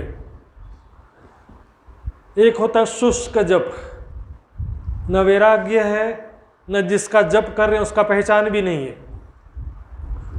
यदि आप राज श्यामा भी मुख से बोल रहे हैं लेकिन राज श्यामा जी के स्वरूप की पहचान नहीं है, धाम की पहचान नहीं है, लीला की पहचान नहीं है, हमारे आत्मा के संबंध की पहचान नहीं है, तो मात्र मुख से राज श्यामा कहने से कोई भी फायदा नहीं होने वाला। इसका नाम लेते हैं ना उसका पूरा स्मरण हो जाता है जिसको जानते हो। मान लो एक फ़ोन आया मेरे पास में, ठीक है, हेलो, मैंने कहा, यदि कोई परिचित व्यक्ति है, मान लो कि मेरे कोई परिचित व्यक्ति हैं, किसी का नाम लूंगा तो किसी का बुरा लगे। मान लो प्रियांक जी ने फ़ोन किया तो मैंने जैसे बोला हाँ प्रियांक जी कैसे हैं, तो मेरे दिमाग में पूरा चेहरा आ गया ना इनका चेहरा ही नहीं, इनकी सारी बातें मेरे दिमाग में मेमोरी कार्ड में आ गई, पूरा स्क्रीन में आ गया डिटेल फोटो। अब मैं आंखों से कुछ नहीं देख रहा हूँ, हृदय से मैं देख रहा हूँ कि प्रियांक जी वहाँ क्या बोल रहे हैं, क्या कर रहे हैं, ऐसा हो गया वैसा हो गया, उसको मैं इमेजिन करते जा रहा हूँ। लेकिन मानो मुझे एक फ़ोन आया रॉन्ग नंबर, चौहान बोल रहा हूँ मैं, कौन चौहान बोल रहा हूँ, मेरा ब्लैंक, रॉन्ग नंबर, दिमाग में कुछ चित्र आएगा, कुछ भी स्मृति आएगी, कुछ नहीं आएगा, ब्लैंक हो जाएगा। शब्द में बड़ा फर्क पड़ता है, नाम से प्रॉब्लम नहीं है। देखो ग्रंथों में परमात्मा के अनेकों नाम लिखे हैं, राम कृष्ण शिव ओम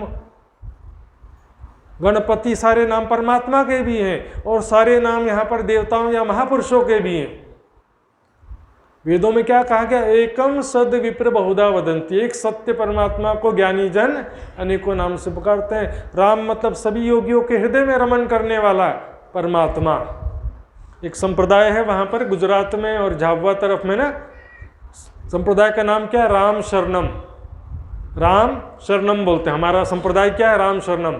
बोले हम राम का जप करते हैं लेकिन दशरथ के पुत्र राम को नहीं मानते, हम चौथे राम को मानते हैं। एक राम दशरथ का बेटा, एक राम घट घट में लेटा, एक राम का जगत पसारा, चौथा राम है सबसे न्यारम, चौथे राम को मानते हैं।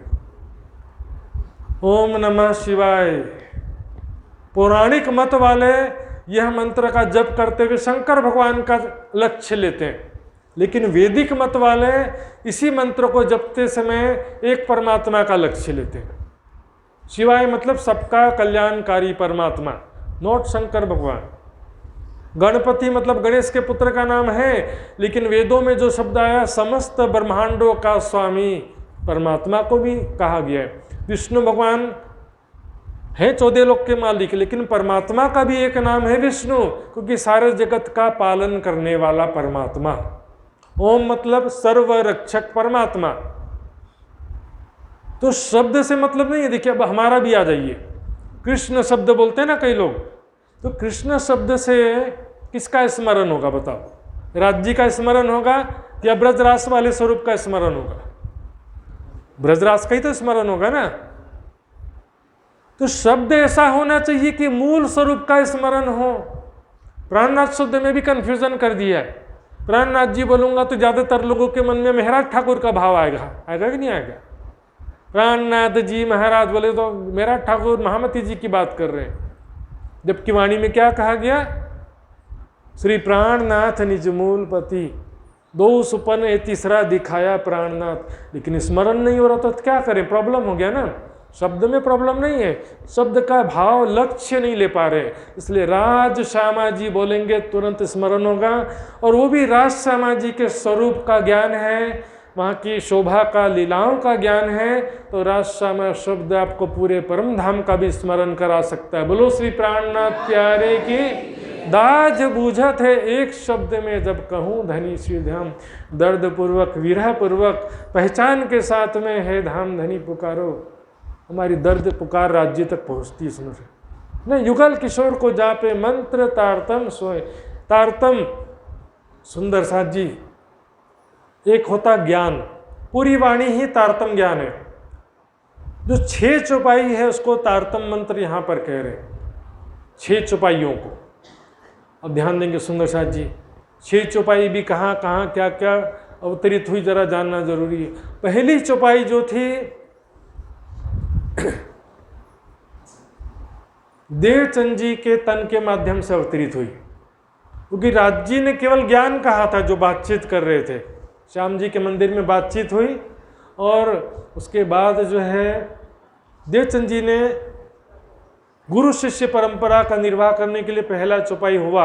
एक लाइन का नहीं हुआ सुंदर साथ जी, बस 2 लाइन की एक चौपाई। चौपाई का मतलब होता है 4 चरण हो जिसके, मतलब एक लाइन 16 अक्षरी करते रहते। 16 अक्षर होता भी नहीं है, जबरदस्ती घटाने की बात। 6 चौपाई पूरा तारतम मंत्र। अभी ध्यान से सुनिएगा एक एक रहस्य, ठीक है। निधान कृष्ण जी अवतरित हुआ तो कोई बात नहीं। उसके बाद जो है 4 चौपाई, दूसरी से 5वीं तक 4 चौपाई इंद्रावती जी के तन से दीप बंदर में अवतरित हुई, ठीक है। दूसरी चौपाई क्या है बोलो? श्री नहीं, श्री देवचंद्र जी सत्य छे। ये गुजराती की चौपाई अवतरित हुई थी पहले। आज भी गुजराती स्वरूप साहब में लिखा है ना, जामनगर नौतनपुरी के गुजराती स्वरूप साहब में आज भी यही मंत्र है, और वहाँ के सुंदर साथ आज भी यही मंत्र बोलते हैं। बाद में प्रकट वाणी अवतरित होते समय ये भी चेंज हुआ, श्री श्यामा जी वर सत्य हैं, बाद में हुआ सुंदर। लेकिन पूरा 6 चौपाई में मंत्र क्या होता है? मननार्थ ही मंत्रम, जो एक लक्ष्य दिखाता दर्शाता है, एक रास्ता दिखा रहा है। वाणी मेरे पियो की नारी जो संसार, ये सतवाणी मथ के लेऊं जो इनको सार। यदि वाणी का मंथन ही नहीं किया तो 100 बार नहीं 1 करोड़ बार बोलो ये सतवाणी मत के लेऊं जो इनको सारे, सतवाणी मत के लेऊं जो इनको। वाणी का मंथन ही नहीं करना, बस जपते रहने से कोई फायदा होगा? गुड़ मीठा होता, गुड़ मीठा होता, खाना ही नहीं है तो फिर वाणी पढ़ोगे नहीं तो इस चौपाई बस बोलने से कुछ नहीं होने वाला। फिर ए सुख देऊं ब्रह्म सृष्टि को तो मैं अंगना नार, जब ए सुख अंग में आवी, वाणी मंथन करेंगे तो कई सत सुख मिलेगा, और जो सत सुख आएगा तो छूट जाए सब विकार, आयु आनंद अखंड घर को। एक रास्ता दर्शा रही है 6 चौपाइयाँ। एक चौपाई एक लाइन की तो बात ही नहीं है, और ये क्या है, एक मार्ग दर्शाया जा रहा, उसका पालन करना है ना। जप तो क्या है, युगल किशोर को जप कहा ना, मंत्र अलग है, जप अलग चीज है। ब्रह्म विद्या देवी से ही, देवी क्या है, ये ब्रह्म विद्या, राज्य के हृदय से ये वाणी प्रकट हुई। ब्रह्म विद्या देवी कही। सुंदर साथ जी वाणी को भी, तारतम ज्ञान को भी 5 शक्तियों में गिना गया है सुंदर साथ जी। इच्छा दया ने आवेश तेने अंकित ते माहे एक इंद्रावती कहवाणी सहू में महामती। जो हिंदी की छुपाई है ना, वैसे गुजराती में भी ये प्रकाश गुजराती में भी सेम छुपाई है। ये 5 मिल भई महामत, उसको यहाँ क्या लिखा है, ते माहे एक इंद्रावती कहवाणी सहू महामती। एणे अंग आया बुध अवतार, तारतम अंग थयो विस्तार, इच्छा दया ने आवेश, एणे अंग कीधो प्रवेश। बुध अवतार जागृत बुद्धि है ना, और तारतम ज्ञान, इच्छा यानी हुक्म, आवेश, एणे अंग कीधो प्रवेश। तो ये जो शक्तियाँ सब आती हैं सुंदर साथ जी, ये ब्रह्म विद्या को भी देखिए, इसमें जो कागज है ना, स्याही है, वो जड़ है, लेकिन इसमें जो ज्ञान निहित है, ज्ञान तो एक शक्ति होता है ना, ज्ञान जड़ वस्तु नहीं है। कागज जड़ हो सकता, स्याही जड़ हो सकता, ब्रह्म विद्या देवी सही सुंदर सा जी। और भाव प्रधान है इसमें। जिस घर में या मंदिर में नियमित रूप से वाणी को पधरा कर सेवा पूजा आरती भी होती है ना, तो वहां पर भी राज्य की शक्ति आ जाती, वास होता राज्य की शक्ति का। तो जो भी काम करना है वाणी को पधरा करके वाणी की पूजा आरती करते हुए सारा कार्य करना है। शादी हो, कुछ भी हो, बच्चे का जन्म है, कोई भी पूजा पाठ 16 संस्कार करना है, राज्य के वाणी के साथ करना, राज्य की ही आरती उतारना, राज्य की परिक्रमा करना है, राज्य की वाणी को राज्य का स्वरूप मान करके भोग लगाना है। बस पूरी नौतनपुरी हमारी पूरी है, जहां पर ये ज्ञान सबसे पहले प्रकट हुआ। 7800 पक्ष शाखा सही, 7800 108 पक्ष की शाखा पहले कई बार सुना होगा आपने। नवधा भक्ति 3 प्रकार से की जाने वाली भक्ति, पुष्टि मर्यादा प्रवाह, 3 प्रकार का गुण, सतोगुण, रजोगुण और तमोगुण। 9 तिया 27, 27 तिया 81 हो गया। 82वां पक्ष वल्लभाचार्य जी का, 83वां पक्ष अक्षर की पंचवासनाओं का, उसके बाद 25 पक्ष धामधनी। धाम तालाब कुंज वन सोहे माणिक नहरे, वन की जो है पश्चिम चौगान बड़ो वन कहिए, पोखरा जी जमुना जी रहिए, 8 सागर 8 जिमी की। ये 25 पक्ष हैं धाम धनी के। समझ इसमें ध्यान देंगे। नवधा भक्ति की बात आई है सुंदर साथ जी। नवधा भक्ति के विषय में एक चौपाई बोलते हैं ना, क्या बोलते हैं? नवधा से न्यारा कहिया 14 भवन में नहीं। इस चौपाई के आधार पर हम क्या बोलेंगे? हम नवधा भक्ति नहीं करते, ऐसा बोलते हैं। नवधा भक्ति हम नहीं करते, नवधा भक्ति तो कर्म कांड, ऐसा बोलते हैं। सुना सुनाया रटा रटा। ध्यान से समझिए सुंदर शाह जी कोई भी बात। चौपाई पूरी क्या है पहले देखिए। नवधा से न्यारा कहियो 14 भवन में ना है, सो प्रेम कहाँ से पाइए जो बसत गोपियन में। ध्यान देंगे सुंदर शाह जी, मैं क्या कहना चाह रहा हूँ, मेरी बात को समझिए। बसत गोपियन माहे, ब्रज में जो गोपियां थी वहां पर गोपियों ने नवधा भक्ति नहीं किया। परफेक्ट, सही बात है। गोपियों ने कभी चर्चा भी नहीं सुना, भजन कीर्तन भी नहीं किया। नवधा भक्ति क्या क्या होती है देखो। श्रवणम, कीर्तनम, अर्चनम, विष्णु स्मरणम, पाद सेवनम, दास्यम, सख्यम, अर्चनम, आत्म निवेदनम। 9 प्रकार की भक्ति कही गई है। श्रवण, अब सभी ज्ञान चर्चा श्रवण कर रहे हैं, तो श्रवण भक्ति नहीं करते कैसे बोल रहे हैं? हाँ, गोपियों ने नहीं किया था, गोपियों ने कभी भी ज्ञान चर्चा श्रवण नहीं किया। कीर्तनम, कीर्तन गाते हैं ना, राज्य की वाणी गायन करते हैं, भजन कीर्तन, गोपियों ने नहीं किया था, लेकिन हम तो कर रहे हैं ना। विष्णु स्मरणम, राज्य के विष्णु की जगह राज्य का स्मरण कर रहे हैं। थोड़ा है, 2-3 नहीं करते। दास्य भक्ति नहीं है, सखा भाव नहीं है, सखी भाव। लेकिन 9वीं भक्ति क्या है? आत्मनिवेदनम। ये ध्यान देंगे। आत्मनिवेदन का मतलब ही होता ध्यान करना। आत्म दृष्टि जुड़ी पर आत्म, तब भयो आत्म निवेद। ध्यान को ही आत्मनिवेदन कहते हैं। गोपियों ने कभी बैठ करके आसन लगा के ध्यान किया था? वो तो नेचुरली, स्वाभाविक रूप से कृष्ण की याद आती रहती थी। क्यों? क्योंकि प्रत्यक्ष रूप से प्रेम लीला थी, प्रकट रूप से प्रेम लीला थी। लेकिन अब तो वैसा नहीं है ना। अभी तो हमको ध्यान में राज्य को देखते हुए राज्य के साथ प्रेममयी लीलाएं करना है। प्रत्यक्ष रूप से इन शरीरों से तो प्रेममयी लीलाएं नहीं करना है ना। तो सुंदर शाह जी, ध्यान भी नवधा भक्ति से परे नहीं हुआ फिर। लेकिन नवधा भक्ति से परे क्या समझिए, प्रेम स्थिति, प्रेम की स्वाभाविक स्थिति जब प्राप्त होती है, न्यारा निमख ना हो वही, करना पड़े ना याद, करना पड़े ना ध्यान, ध्यान भी ना करना पड़े। एक क्षण के लिए भी हम भूलना चाहें तो भी भूल ना पाए राज्य का स्वरूप, राज्य का प्रेम, राज्य की बातें हर पल स्वतः याद आती रहे। जैसे अभी आपको कोई आपका बच्चा, आपका संसारिक प्रिय व्यक्ति, किसी को धन संपत्ति स्वतः याद आते रहता है कि नहीं आते रहता है? बाइबल में लिखा है जिसका धन जहां पर होता है ना, उसका मन वहीं लगा रहता है। जिसका धन बैंक में उसका ध्यान बैंक में लगा रहेगा, और जिसका ध्यान आत्मिक है उसका ध्यान राज्य की तरफ लगा रहेगा।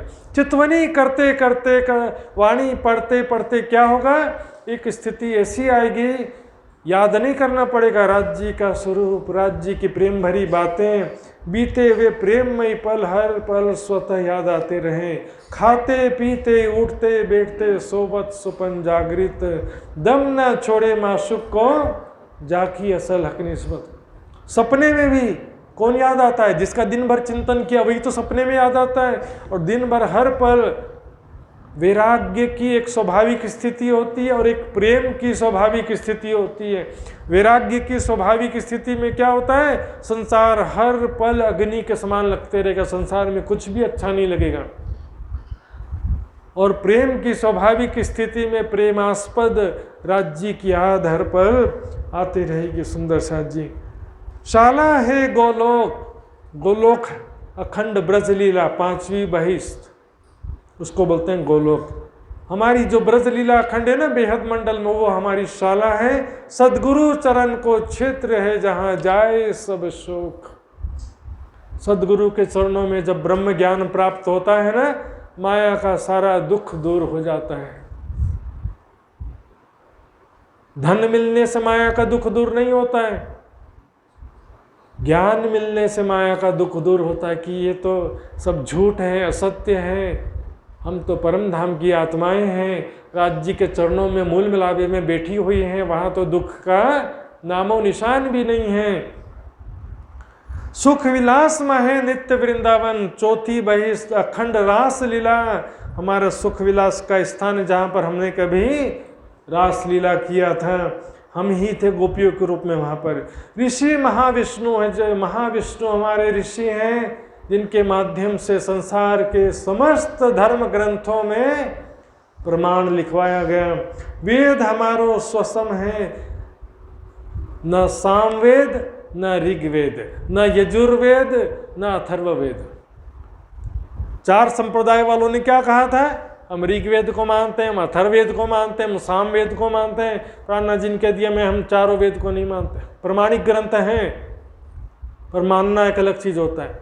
हम किसको मानते हैं, वेद हमारो स्वसम है, तारतमवाणी ब्रह्मवाणी आत्मवेद ब्रह्म ज्ञान है, जिसमें ये वाणी हमारा मुख्य ज्ञान ग्रंथ है। बाकी सारे ग्रंथ प्रमाणिक हैं, या कुरान या पुराण, एक कागद दो प्रमाण, प्रमाणिक ग्रंथ हैं।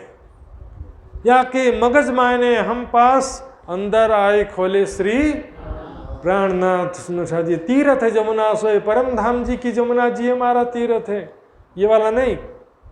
ध्यान में जब हम परम धाम की जमुना जी में जा करके स्वयं को किशोर सखी स्वरूप में देखते हुए झिलना करते हैं, परात्म स्वरूप में देखते हुए, तो हमारा हृदय निर्मल होता है। मोमिन उजू जब करें पीठ देवे दो जहान को, होज जोए जो अर्श में परम धाम में जो जमुना जी हैं, होज को सर तालाब है, ध्यान में वहाँ पर जाके झिलना करना है। प्रतिदिन सुबह ध्यान करेंगे परम धाम का, हमारा हृदय निर्मल होगा। और तीर्थ किसे कहते हैं, जिससे हृदय निर्मल हो वो तीर्थ है। पानी में केवल डुबकी लगाने से तीर्थ नहीं होता है। पहले समय में भी यही नियम था कि 12 महीने में से 1 महीना किसी आश्रम में जाकर रहना है, वहाँ पर किसी गुरु संत महात्मा के सानिध्य में रहते हुए 1 महीना तक साधना करो, स्वाध्याय करो, सत्संग करो, तप करो, भक्ति करो, ध्यान करो। 1 महीने में हृदय निर्मल हो जाता था, उसको तीर्थ कहा गया। अरे तो बस टूरिस्ट जिससे घूमने के लिए आए थे, भले फोटो खिंचवाए, पानी में नहा दिए, इससे क्या तीर्थ हुआ भाई? ये तो ग्रंथों में लिखा हुआ देखिए, प्राणनाथ जी के वाणी का प्रमाण कोई जरूरत नहीं है। एक बार कृष्ण जी ने 5 पांडव बोले तीर्थ करने जा रहे हैं, उनको अपनी एक छड़ी दिया काली वाली, बोले इसको भी जरा स्नान करवा देना। सब जगह स्नान करा करके उसको लाए, बोले ये तो छड़ी काली से गोरी नहीं हुई तो तुम्हारा हृदय कहां से गोरा हो जाएगा। कृष्ण जी ने भी कहा ये बात, तो देखो ज्ञान ही गंगा है, ज्ञान रूपी गंगा में स्नान करना है। सत्संग ही तीर्थ है, ज्ञानेन सदृशम पवित्रमी ना ही विद्यते, ज्ञान जैसा पवित्र करने वाला कुछ भी नहीं है। गीता का मंत्र है ये, दिव्य शास्त्र श्रवण, श्री भागवत, भागवत शास्त्र का श्रवण करने का कहा गया है। लेकिन सुंदर साथ जी ध्यान देंगे, क्या करें? बुद्ध जागृत को ज्ञान, जागृत बुद्धि का ज्ञान है श्रीमुख वाणी। श्रीमद् भागवत जागृत बुद्धि की है, बताओ। एते दिन त्रिलोक में होती बुद्ध सुपन। लेकिन फिर भी श्रीमद् भागवत को इतना महत्व क्यों दिया? क्योंकि ब्रज रास लीला का प्रमाण मात्र श्रीमद् भागवत, वेदों में भी नहीं है। हमने जो ब्रज रास लीला किया था उसका प्रमाण वेदों में है नहीं, श्रीमद् भागवत में। कल की अवतार का प्रमाण वेदों में है नहीं, श्रीमद् भागवत में। तो इस कारण से, लेकिन न देवचंद जी ने कभी भागवत कथा किया, न मेरा ठाकुर ने कभी भागवत कथा किया, प्राणनाथ जी ने न किसी को भागवत कथा सुनने भेजा। लेकिन श्रीमद् भागवत में जो भी ज्ञान की बातें हैं, हमारी बातें हैं, वो सारा वाणी में आ गया ना। रासलीला तो वर्णन किया ही नहीं है भागवत में। भागे जोश कही पंचाध्यायी, रासलीला का वर्णन करने जा रहे थे सुखदेव जी।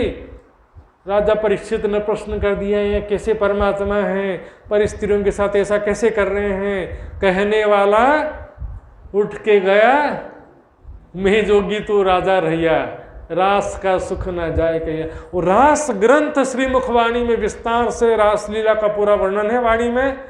और जो बात पहले से लिखी है वो दोबारा रिपीट नहीं किया।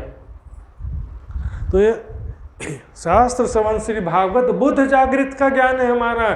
श्री मुखवाणी जागृत बुद्धि की तारतम वाणी है। सुंदर साथ जी, कुल मूल हमारो आनंद, हमारे कुल का मूल क्या है? श्री श्यामा जी आनंद स्वरूप। और इसका फल क्या है? निजानंद संप्रदाय के सिद्धांतों पर चलने का फल क्या है? फल नित्य विहार प्रमाण परम धाम में 25 पक्ष में धाम धनी के साथ में लीला विहार करना, इस वाणी का फल है। श्री कुलजम स्वरूप ग्रंथ को जो करही नित्य पाठ, अहिनिस युगल स्वरूप सो खेले सातों घाट। नित्य प्रति प्रेम पूर्वक विरह पूर्वक परम धाम की वाणी पढ़ते हैं ना, परिक्रमा सागर श्रृंगार की वाणी स्वयं राज्य चितवनी करवा रहे। लेकिन एक बार यदि चर्चनी समझ गए हैं तो फिर ये परिक्रमा की सागर श्रृंगार की वाणी समझ में आएगी, नहीं तो नहीं आती। चर्चनी सीखना बहुत जरूरी है। महाराज जी इतना मेहनत करके आपको दिन रात प्रोजेक्टर पे नक्शा में समझाते हैं। सुंदर साथ निजानंद संप्रदाय का अद्वितीय ज्ञान है ये, परम धाम की शोभा स्वरूप और लीलाओं का ज्ञान। कुछ लोग क्या किए, मात्र नक्शा सीख लेते हैं, 10 मंदिर लंबा, 100 कोस लंबा, 500,000 कोस लंबा, लेकिन कभी भी वैराग्य नहीं होता है, कभी भी प्रेम पूर्वक लीलाओं का ध्यान नहीं करते। इससे क्या हो गया? चर्चनी बदनाम हो गया। गलती चर्चनी की नहीं थी, उनकी गलती थी। परम धाम की शोभा समझे, मान लो पाट घाट की देवरी की शोभा समझे। जमुना जी के ऊपर 150 मंदिर का लंबा चौड़ा पाट घाट है, देवरी गुम्बद, वहाँ पर बस बना करके बिल्डिंग खड़ा कर देना है, वहाँ पर जा कर के कभी दर्शन भी तो करो। वहाँ देखो उस बड़ी सी देवरी है पाट घाट, राज श्यामा जी और हम सभी सखिया मिलकर वहाँ पर लीला विहार कर रहे हैं। राज जी के साथ में कैसे प्रेम से बातें कर रही हूँ, राज जी के साथ कैसे मैं एक साथ एक ही हिंडोला में विराजमान होकर झूला झूल रही हूँ। राज जी के साथ श्यामा जी सखियों के साथ प्रेममयी लीलाओं का ध्यान करो, तब चर्चनी सीखने का फायदा है। और चर्चनी सीखे बिना न शिवा पूजा समझ में आएगा, न परिक्रमा की वाणी समझ में आएगी, न सागर श्रृंगार, न महामती जी के बड़ी व्रत। बैठे रहो, बरसात तो बरस रहा है लेकिन हमारा लोटा उल्टा रखा हुआ, उसको सीधा नहीं करेंगे तो पानी कैसे भरेगा उसमें। दिव्य ब्रह्मपुर धाम है हमारा घर। कहाँ पर है? दिव्य ब्रह्मपुर। वहाँ क्या कर रहे थे? रंगनाथ धाम है। ये मृत्यु लोक में कोई बोल रहे हैं कि द्वारिकापुरी धाम है, कोई बोल रहे हैं कि वृंदावन धाम है, जगन्नाथपुरी धाम है। ये तो मृत्यु लोक में है भाई, सब लय हो जाने वाला। अखंड ब्रजरास भी बेहद मंडल में है, और उससे भी परे परमात्मा का दिव्य ब्रह्मपुर परम धाम है। घर अक्षरातीत निवास निजानंद है संप्रदाय। पूरी वाणी में देख लो,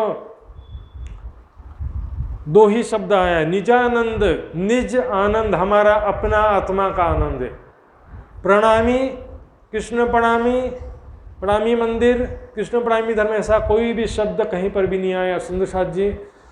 यहाँ पर तो सब बड़े महाराज जी को भी सब जानते हैं, पूज्य चरण राज महाराज जी को भी सब जानते हैं, लेकिन गुजरात में जो परमहंस महाराज हुए थे उनका नाम है कृष्ण प्रियाचार्य जी महाराज। भद्रावतीपुरी धाम बोलते हैं, भरोड़ा, बड़ोदरा नहीं, भरोड़ा एक जगह है, वहाँ पर उनका स्थान है आज भी। परमहंस कृष्ण प्रियाचार्य जी महाराज बोलते हैं उनको। उन्होंने अपने ग्रंथ में लिखा है, 2 नामा किताबें, महाराज जी पढ़े होंगे नहीं आप लोगों ने, गुजराती किताबें, 2 नामा किताब, उसमें स्पष्ट रूप से लिख दिया कि प्रणामी प्रणामी, कृष्ण प्रणामी, कृष्ण प्रणामी, ऐसा कोई भी शब्द किसी भी प्राचीन साहित्य में नहीं लिखा है। ये शब्द आया कहाँ से मुझे समझातू नहीं, गुजराती में लिखकर मुझे समझ में आता नहीं है। इसलिए वो बड़ौदा में जो धाम है ना, भद्रावतीपुरी धाम, उनका जो मंदिर है, उस मंदिर का नाम क्या रखा है? श्री राज मंदिर। आज भी देख लो, जबकि उसी समय में अनेकों मंदिरों का नाम कृष्ण प्रणामी मंदिर लिखा जा चुका था। मैंने ध्यान दिया, पन्ना जी में जो चोपड़ा जी मंदिर है ना, जब पन्ना जी जाओ ना तो थोड़ा दूर हट करके उसके गुम्मट की तरफ देखना, गुम्मट में क्या लिखा हुआ है? श्री राज श्यामा जी मंदिर। ये कृष्ण प्रणामी शब्द तो कहीं था ही नहीं सुंदर साथ जी। ये शब्द जो है कहाँ से आया वो भी बताऊंगा मैं, क्यों आया ये भी बताऊंगा, जानकारी के लिए आपके। महाभारत का श्लोक है, एको अपि कृष्ण से कृत है प्रणामो दशाश्वमेधि भृतेन तुल्य। एक बार कृष्ण को प्रणाम करने से 10 अश्वमेध के बराबर होता है, लेकिन दशाश्वमेधि पुनरेति जन्म कृष्ण प्रणामी ना पुनर्भवाय। 10 बार अश्वमेध यज्ञ करने वाले का पुनर्जन्म होता है, लेकिन कृष्ण जी को प्रणाम करने वाले का जन्म नहीं होता। अब ये श्लोक तो ले लिया, लेकिन इस श्लोक का पूरे वितक में, वाणी में, और लालदास जी, मुकुंदास जी, जितने भी प्राचीन साहित्य, किसी में इस श्लोक का रेफरेंस लिया ही नहीं है। ये श्लोक कभी कहीं पर प्रमाण में नहीं दिया। लल्लू भट्ट की वितक वृत्तांत मुक्तावली में देखो सैकड़ों श्लोक प्रमाण में दिए गए, लेकिन ये श्लोक कहीं भी क्यों नहीं दिया? क्योंकि इस श्लोक से हमारा कोई लेना देना ही नहीं। ये श्लोक है, भीष्म पितामह बाणों की शैया पर लेटे हुए हैं, 5 पांडव और कृष्ण जी, द्वारकापुरी वाले कृष्ण उनसे मिलने आते हैं। तब भीष्म पितामह 5 पांडवों से कह रहे हैं कि सामने जो द्वारकापुरी वाले कृष्ण खड़े हैं उनके विषय में बात कही जा रही है। 50 साल पहले दुर्भावना से ऐसा कुछ घटना हुआ हमारे समाज में, नेपाल में और जबलपुर में ऐसा कुछ लोगों ने केस कर दिया कि ये मुस्लिम संप्रदाय करके। तो उस समय ज़्यादा विद्वान डर गए और बोले कि झमेला हमेशा बना रहेगा, इसलिए नाम ही ऐसा रख दो कि टेंशन ना रहे। उसके बाद 50 साल पहले सब जगह नाम बदला गया है। इसके पहले ऐसा कोई भी नाम नहीं था, कृष्ण प्रणामी मंदिर या कृष्ण प्रणामी संप्रदाय, ऐसा कोई भी नाम नहीं था। हाँ, प्रणाम करने की वजह से कुछ लोग प्रणामी कहते थे, ये प्रणाम करते हैं इसलिए ये प्रणामी हो गए समझे। क्योंकि ये 50 साल पहले ऐसी जो घटना हुई थी, मैंने बताया। निजानंद संप्रदाय के सिद्धांत क्या है? एक ही सिद्धांत से कन्फ्यूजन होता है कि हम एक ही परमात्मा की उपासना करते हैं। तो लोग समझते हैं देवी देवता की पूजा नहीं कर रहे हैं तो ये क्या है, मुसलमान ऐसा समझ लेते हैं। लेकिन हिंदू धर्म में भी देखो, आर्य समाज भी बहुदेव पूजा तो नहीं करता है, लेकिन उनको तो कोई मुसलमान नहीं कहता है। हम ना मांस खाते हैं ना नमाज पढ़ते हैं, भी सारी पद्धति तो हिंदू के अनुसार ही है ना, लेकिन एक परमात्मा की ही उपासना करते हैं, उनकी ब्रह्मवाणी को ही परमात्मा का स्वरूप मानकर उपासना करते हैं सुंदर साथ जी। लेकिन सर्वधर्म समन्वय का भी सिद्धांत है। हिंदू, मुस्लिम, सिख, ईसाई सभी ग्रंथों में एक ही परमात्मा की बात लिखी है, सोई खुदा सोई ब्रह्म का सिद्धांत जरूर है। लेकिन जो जाहिरी धर्मावलंबी गलत कार्य करते हैं तो उनका हम समर्थन करते नहीं है सुंदर साथ जी। निजानंद है संप्रदाय ये उत्तर प्रश्न प्रकाश, श्री देवचंद जी निजानंद तिन प्रकट करी संप्रदाय ए है, तिन से हम लखी हैं अब द्वार पावे हम ते। इसका अब देखो एक भी प्रश्न नहीं कर पाए धर्माचार्य, कि 14 लोक के अंतर्गत आता है कि क्षर जगत के अंतर्गत आता है, ऐसा कोई भी प्रश्न कर ही न पाए। और सब धन्य धन्य प्राणनाथ जी की आरती उतारते हैं बुद्ध निष्कलंक स्वरूप मानकर। इस समय में 2 निशानी और भी बाकी थी, एक तो 6 मास और दूसरा पुच्छल तारा धूम्रकेतु। ग्रंथों में लिखा था, देखिए अधिक मास तो हर 3-4 साल में होता है। हिंदू कैलेंडर में देखना 1 महीना 2 बार आ जाता है, 2-3 साल में, 3 साल में लगभग 12 से 13 महीना हो जाता है। हर साल में 12 महीना होता है, 2-3 साल बाद क्या होता है, 1 साल में 13 महीने हो जाते हैं, इसको बोलते हैं अधिक मास। लेकिन 6 मास क्या होता है कि 12 के बदले 11 महीना हो जाता है। बहुत दुर्लभ है, हिंदू कैलेंडर में 6 मास कभी भी नहीं होता है, लेकिन उस समय 6 मास भी हुआ। पुच्छल तारा भी दिखाई दिया। तहाँ 35 के बरस में भय निशान धूम्रकेत, खय भाई 1 मास की, 1 मास का 6 भी हुआ उस साल में। इन समय जगत भयो अचेत सुंदर साथ जी ज्ञान वार्ता में कोई भी जवाब नहीं दे पाया, लेकिन दिल से अहंकार नहीं किया। इसलिए वो इतना महान घटना जो है किसी ने भी दुनिया में जाहिर नहीं करने दिया। इतनी बड़ी घटना थी सुंदर साथ जी हरिद्वार कुंभ मेला की, लेकिन कोई भी धर्माचार्य प्राणनाथ जी के चरणों में समर्पित नहीं हुआ, ना ही जाकर के किसी ने इस बात का प्रचार प्रसार होने दिया। ये तो देखो, ये देखो भीम भट्ट, श्याम भट्ट, गोविंद जी व्यास, हरजी व्यास, ऐसे बड़े बड़े धर्माचार्य, चिंतामणि जी, ऐसे बड़े बड़े आचार्य प्राणनाथ जी के चरणों में आए, लेकिन जो अहंकार में बसे हुए हैं, जिनके अंदर परम धाम का अंकुर नहीं है, वो क्या करेगा सुंदर साथ जी। इस प्रकार से यहाँ पर जो बहुत बड़ी घटना हुई सुंदर साथ जी 1735 में हरिद्वार कुंभ मेला में, ये बहुत बड़ी घटना, इसका विस्तार से वर्णन है श्री वितक साहब में। मैंने फिर भी थोड़ा विस्तार किया, लेकिन और ज़्यादा विस्तार है इसमें, एक एक चौपाई में देखेंगे बहुत विस्तार है। आइए सुंदर साथ जी चौपाई दोहराते हैं, समय पूरा हो गया। तहाँ 35 के बरस में भय निशान धूम्रकेत, खय भई 1 मास की, इन समय जगत भयो अचेत, इन समय जगत भयो अचेत। बोलो श्री प्राणनाथ प्यारे की जय, धाम के धनी की जय।